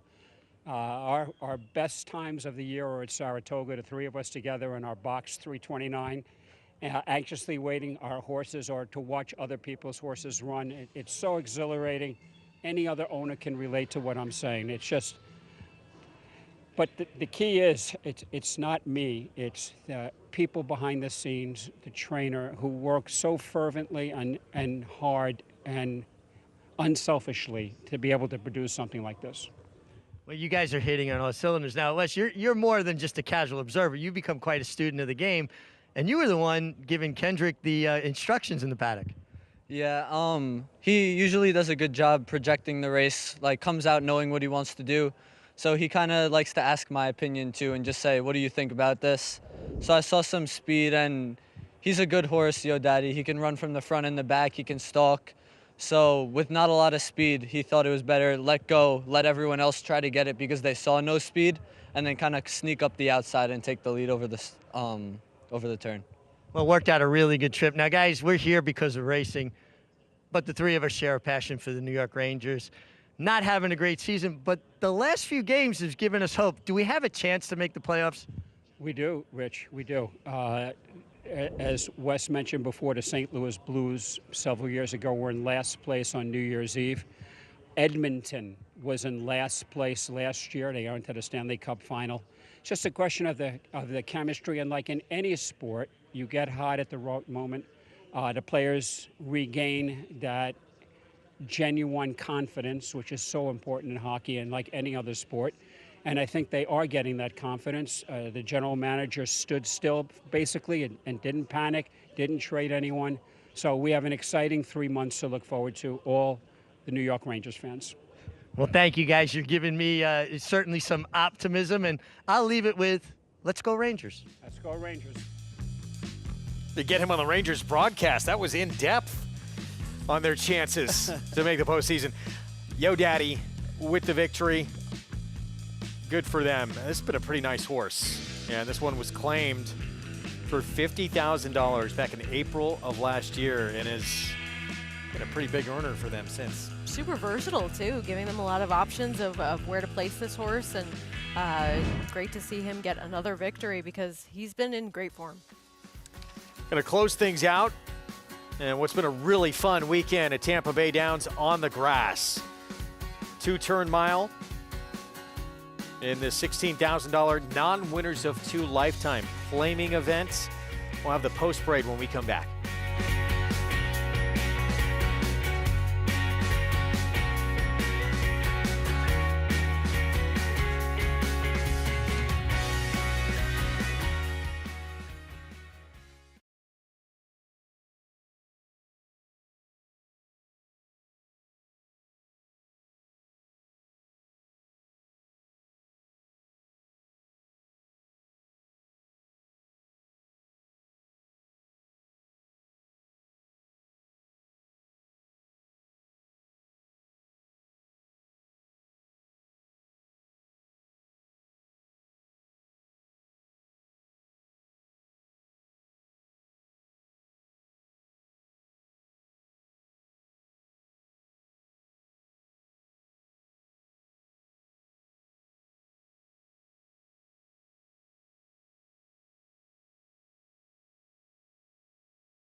Back with you on our Sunday coverage here on FS1. It's going to be the final race of the afternoon. And this will close out the weekend at Tampa Bay Downs. Mile on the turf out of the chute. Non-winners of 2 lifetime, the condition. And wide open betting race. As you can see there, it's reflected on the board. 3 of them. The 1, 2, the 7, between 4-1 and 9-2. Yeah, nobody really catching the attention of any of the early wagering yet. This is a very wide open race on paper, and it's playing out that way so far. But I think the price on the 6 is likely to come down a little bit. Get to the post parade here in a moment. Riders up. Did you have a strong feeling about anyone in this race, JK? Yeah, I had a strong feeling about all of them. That none of them make me feel very confident. That kind of race. Yeah. Yeah, the board's kind of saying so as well. Modest favorite, 3-run Bolt for, good for Gerald Bennett. Have that big win yesterday, even though take it any way you can get it via DQ. In the Pasco, good for him. And a horse who going longer may be better. Absolutely. You never know. And that's what, like we talked about at the top, that's the fun part about this time of the year. Is everyone's hopes are still alive. You got a good horse. They haven't been beaten by 15 lengths by some monster yet. You haven't found out they don't want to go 2 turns. There's a lot of optimism still in this Triple Crown trail. Here is Gerald Bennett's 3-run Bolt. Finished 4th, but close up. Last time out at 19-1. Not going to get 19-1 today. Chilling Factor, certainly a contender as well. 3rd place finish last start. One of a few horses that's all exiting that same race where Pure Magic Girl won. That race just did not come back very fast. It's hard to judge. Bold look, turf efforts. Give this one a chance at all? Well, they're similar to the dirt efforts, but unfortunately neither too inspiring. Play Freebird. You learned about the name of this horse from Andy Serling. Thank God he's not here to yell at me about this, not knowing this whole thing. Shamu off the claim. A horse that seems to have improved off the claim a little bit, but getting back to the turf would have to get faster. Alons for Rick Creel. I think this is the one I want out of that Pure Magic Girl race because the pace wasn't very fast. This one was trying to close into that. This one 6th at this condition last start, the 7 permed. Yeah, that one went by a horse who just would need to get a little bit faster. They all start to kind of look the same in this field overall. Eric Reed, trainer of your Derby winner a couple of years ago, trains the 8, went by Chica Music we saw. Here's the 10, Real Mikey. Is this the Real Mikey? It's not very fast. 4 starts on grass, has not hit the board. We're approaching the 5-minute mark to post here for the race to close things out here on this weekend at Tampa Bay Downs. 7-2 favorite. The one on the inside, 3-run Bolt, trying to win for the 2nd time on the turf when we come back.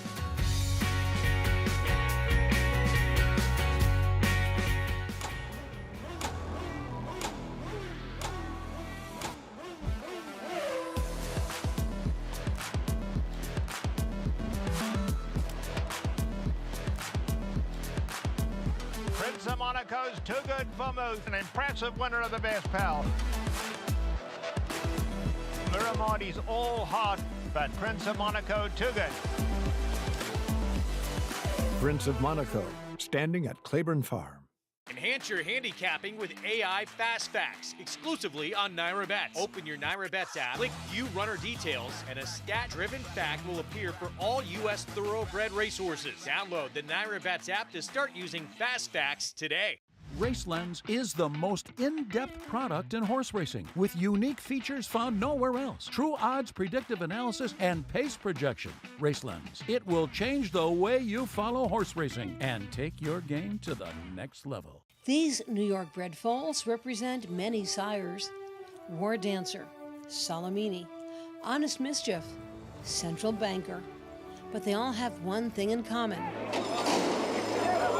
Starting in 2026, they'll be running for the same purse money as Open Company 2-year-olds at Naira Tracks. That's nearly 20% more than they run for now. Learn more about it at nybreds.com. Racetrack Television Network brings you every race, from every track, on every screen, every day. With monthly packages starting as low as $5, RTN gives you great value and access to more live HD streaming and race replays than anyone. Visit RTN.tv today to sign up and watch on almost any device, including Roku and Amazon Fire. RTN has packages that start at $5 per month.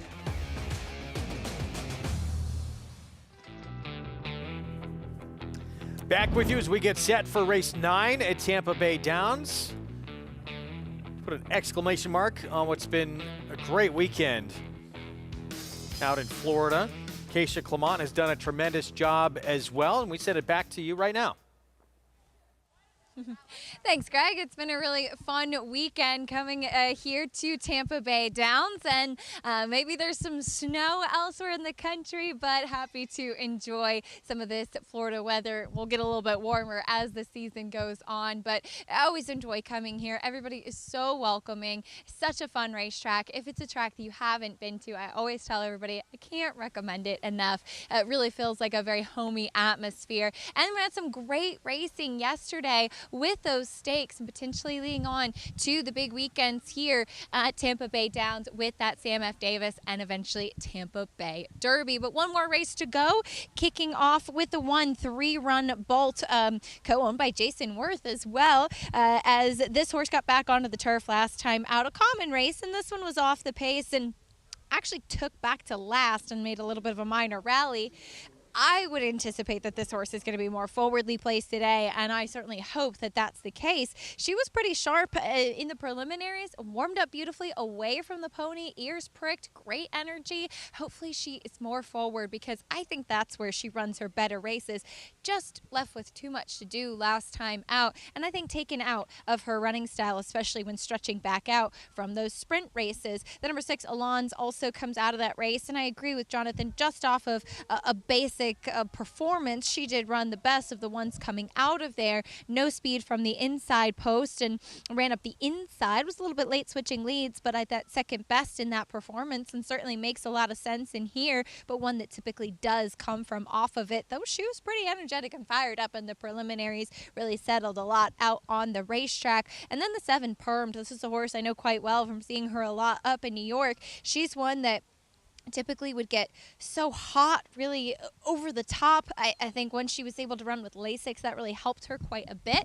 I like her staying on the turf, but she was so settled today. One of the best that I've seen Permed, because she doesn't carry the best weight. Like I said, she can really get very hot and washed out before her races. She's doing very well, and I think certainly acclimated to Tampa Bay Downs and likes it down here. We'll see if that translates into a good performance today, Greg. Yeah, Keisha, thank you. Obviously, you mentioned Jason Worth, part owner, 3-run Bolt. He loves this game already. You have a horse that wins a Triple Crown event and wins multiple Grade 1s with Dornick. You love this sport, obviously, but he really seemed to, embrace the sport and really that lifestyle up at Saratoga all summer long. Yeah, no, I mean he's definitely a lifer. I think he probably was a lifer prior to Dornick. That probably just thrust him even a little bit further into the equation. But he actually owns this horse with Rich Averill. If you follow Florida racing, you'll see Averill racing quite a lot. And Rich and him were buddies. He was probably Rich is the one who basically introduced it to him. They were golfing one day, and he introduced him and got him involved, and the rest is history. Yeah, I remember watching the opportunity that Paula Duga had to sit down with him, and it seemed like those two had a lot to have in common with their, of course, history in baseball, but then getting into racing. And I agree with you, Jonathan. It seems like he was a fan of the game beforehand, but having a horse that's as talented as Dornick was on the racetrack certainly keeps you around. That was a cool story, too, to see Dornick's evolution from a 2-year-old who always kind of had that fight in him. And then to see him have that big moment, couple of big moments, obviously, but that Belmont Stakes breakthrough. Yeah, he showed that fight right out here behind us for the first time when he ran into eventual Breeders' Cup Classic winner Sierra Leone. He went up the rail and then went on to make that Rimson be one of the most productive races we've seen in some time, with a Breeders' Cup Classic winner, a Kentucky Derby runner-up, a Haskell winner, a Belmont winner. A pretty productive edition of the mile and an 8 2-year-old race that we run right here at Aqueduct. Well, Jason Worth, part owner of, yes, still your current favorite. 3-run Bolt breaks from the rail in here, trying to collect this filly a second win on the grass coming up, but completely wide open race to end things here on this Sunday program. What's the most enticing price to you two on the board? I think if the number 6 Alon stayed anywhere near that 5-1 range that she's in right now, that's a horse that would be appealing to me. But I think that it's hard to tell without looking at Will Pays, especially because of the late CAW play here. What do you think? Yeah, I mean, the 6 for me, but the problem is that I like the 6 trying to close into a slow pace last time in that Pure Magic Girl race.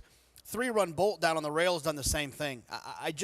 When I first had the idea, the 6 was 8-1 on the board. The 1 was the favorite. And now it feels like they're going to go off a little bit closer in price. And with that being said, I think I would probably prefer the 1 who's going to get a better trip. Not going to get a better trip. Has a better chance of getting a better trip, drawn towards the inside and being able to kind of just save a bunch of ground. And so when they turn for home with a bunch of horses that feel the same, give me the 1 that has that extra little bit in the gas tank because they were able to save that ground throughout the turns. About Chilling Factor, the 2, just behind Alon's last time out today, 3rd off the bench, that slight cut back in distance today. I just don't like this one because if you look, the 1 and the 6 also exit that race. They were further back in that race that wasn't a fast pace. So the 2, in my opinion, got a better trip in that race. So give me the ones that faced a bit more adversity. Yeah, and I don't love her chances to win, but Chica Music has some speed too that could potentially help some of those horses that were compromised by such a slow pace last time as well. Finale on this Sunday card from Tampa Bay Downs, 7-2 favoritism. 3-run Bolt from the rail, owned by Jason Worth, former Major League All-Star, owner of Dornick. What a year that horse had. With the Haskell and the Belmont, Jason Beam to close things out from Tampa.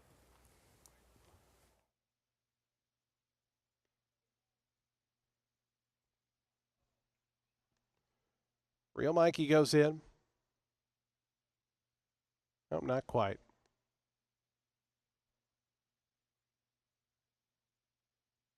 Now goes forward. They're in the gate. And the race is on. Good start for Bold Look, Chilling Factor. They were both way in good order. Real Mikey up from the outside, and now here's Play Freebird, and Play Freebird is coming up to grab the early lead. Down at the inside, Chilling Factor, Real Mikey now up alongside second, and Real Mikey going to challenge Play Freebird early on. From the far outside, Chica Music is up into that second flight along with Perm. Chilling Factor settles back with them. It's a length and a half more to Shamu in the pink colors, who races along in 6th. Fracking Wildcat moves around. Alons, who's now back in the 8th spot. Bold Look has one beat early on, and that's 3-run Bolt, who is the early trailer. As they work on to the back stretch, 23-2, the opening quarter mile, and it's Play Freebird and Rosario Montanez in front there by a head. On the outside, Real Mikey once again pressing closer. These two now on nearly level terms. They're a length and a half clear of Chica Music. Down on the inside, Chilling Factor is 4th. It's a break of 2 more back to Perm. Shamu's up the inside. Alons in the red is starting to run on the outside. A little bit of a mid-back stretch move here for Alons. Getting into position as they got that opening half, 47-3. Play Freebird, Real Mikey. They've been 1-2 for much of the journey. They go into the fire turn a length and a half in front of Chica Music. Still on the inside, Chilling Factor. Alons continues that bit up on the outside, is 5th and only 2.5 behind. Permed is in behind horses, as is Shamu. 3-run Bolt's trying to run on from the back. Still has about 7 or 8 lengths to find. Play Freebird is still the leader as they come to the top of the stretch. It's Play Freebird by a length to Real Mikey. Chilling Factor. Alons down the far outside. Shamu's made up room down at the inside. Going to need a seam, though. Play Freebird is still there. Chilling Factor. Down to the inside, Shamu. Real Mikey. 3-run Bolt right down the outside. Chilling Factor hits the front. 3-run Bolt late on the outside. Chilling Factor to win it. 3-run Bolt might have got up for second. It's close there with Real Mikey. There was 3 of them in a line for 4th, 5th, and 6th. Chilling Factor, 3rd off the bench, gets the win. Don't dim the lights just yet. We're going to say goodbye. Back with you on Friday, 3 Eastern start time. Enjoyed it, you two. We had a good time. Fun weekend out at Tampa Bay as well. Great job by Acacia Clement. Tizzy in the Sky, stakes winner In the ladies for Todd Pletcher, his record 5th victory in that race. That was on Saturday. Naughty Rascal, however you can get him, take it. Moved up via disqualification of Owen Almighty. Gerald Bennett with a horse he's going to continue along the Derby Trail. And Dancing Magic, winner of the Gasparilla for Michael Campbell. We'll see you next week.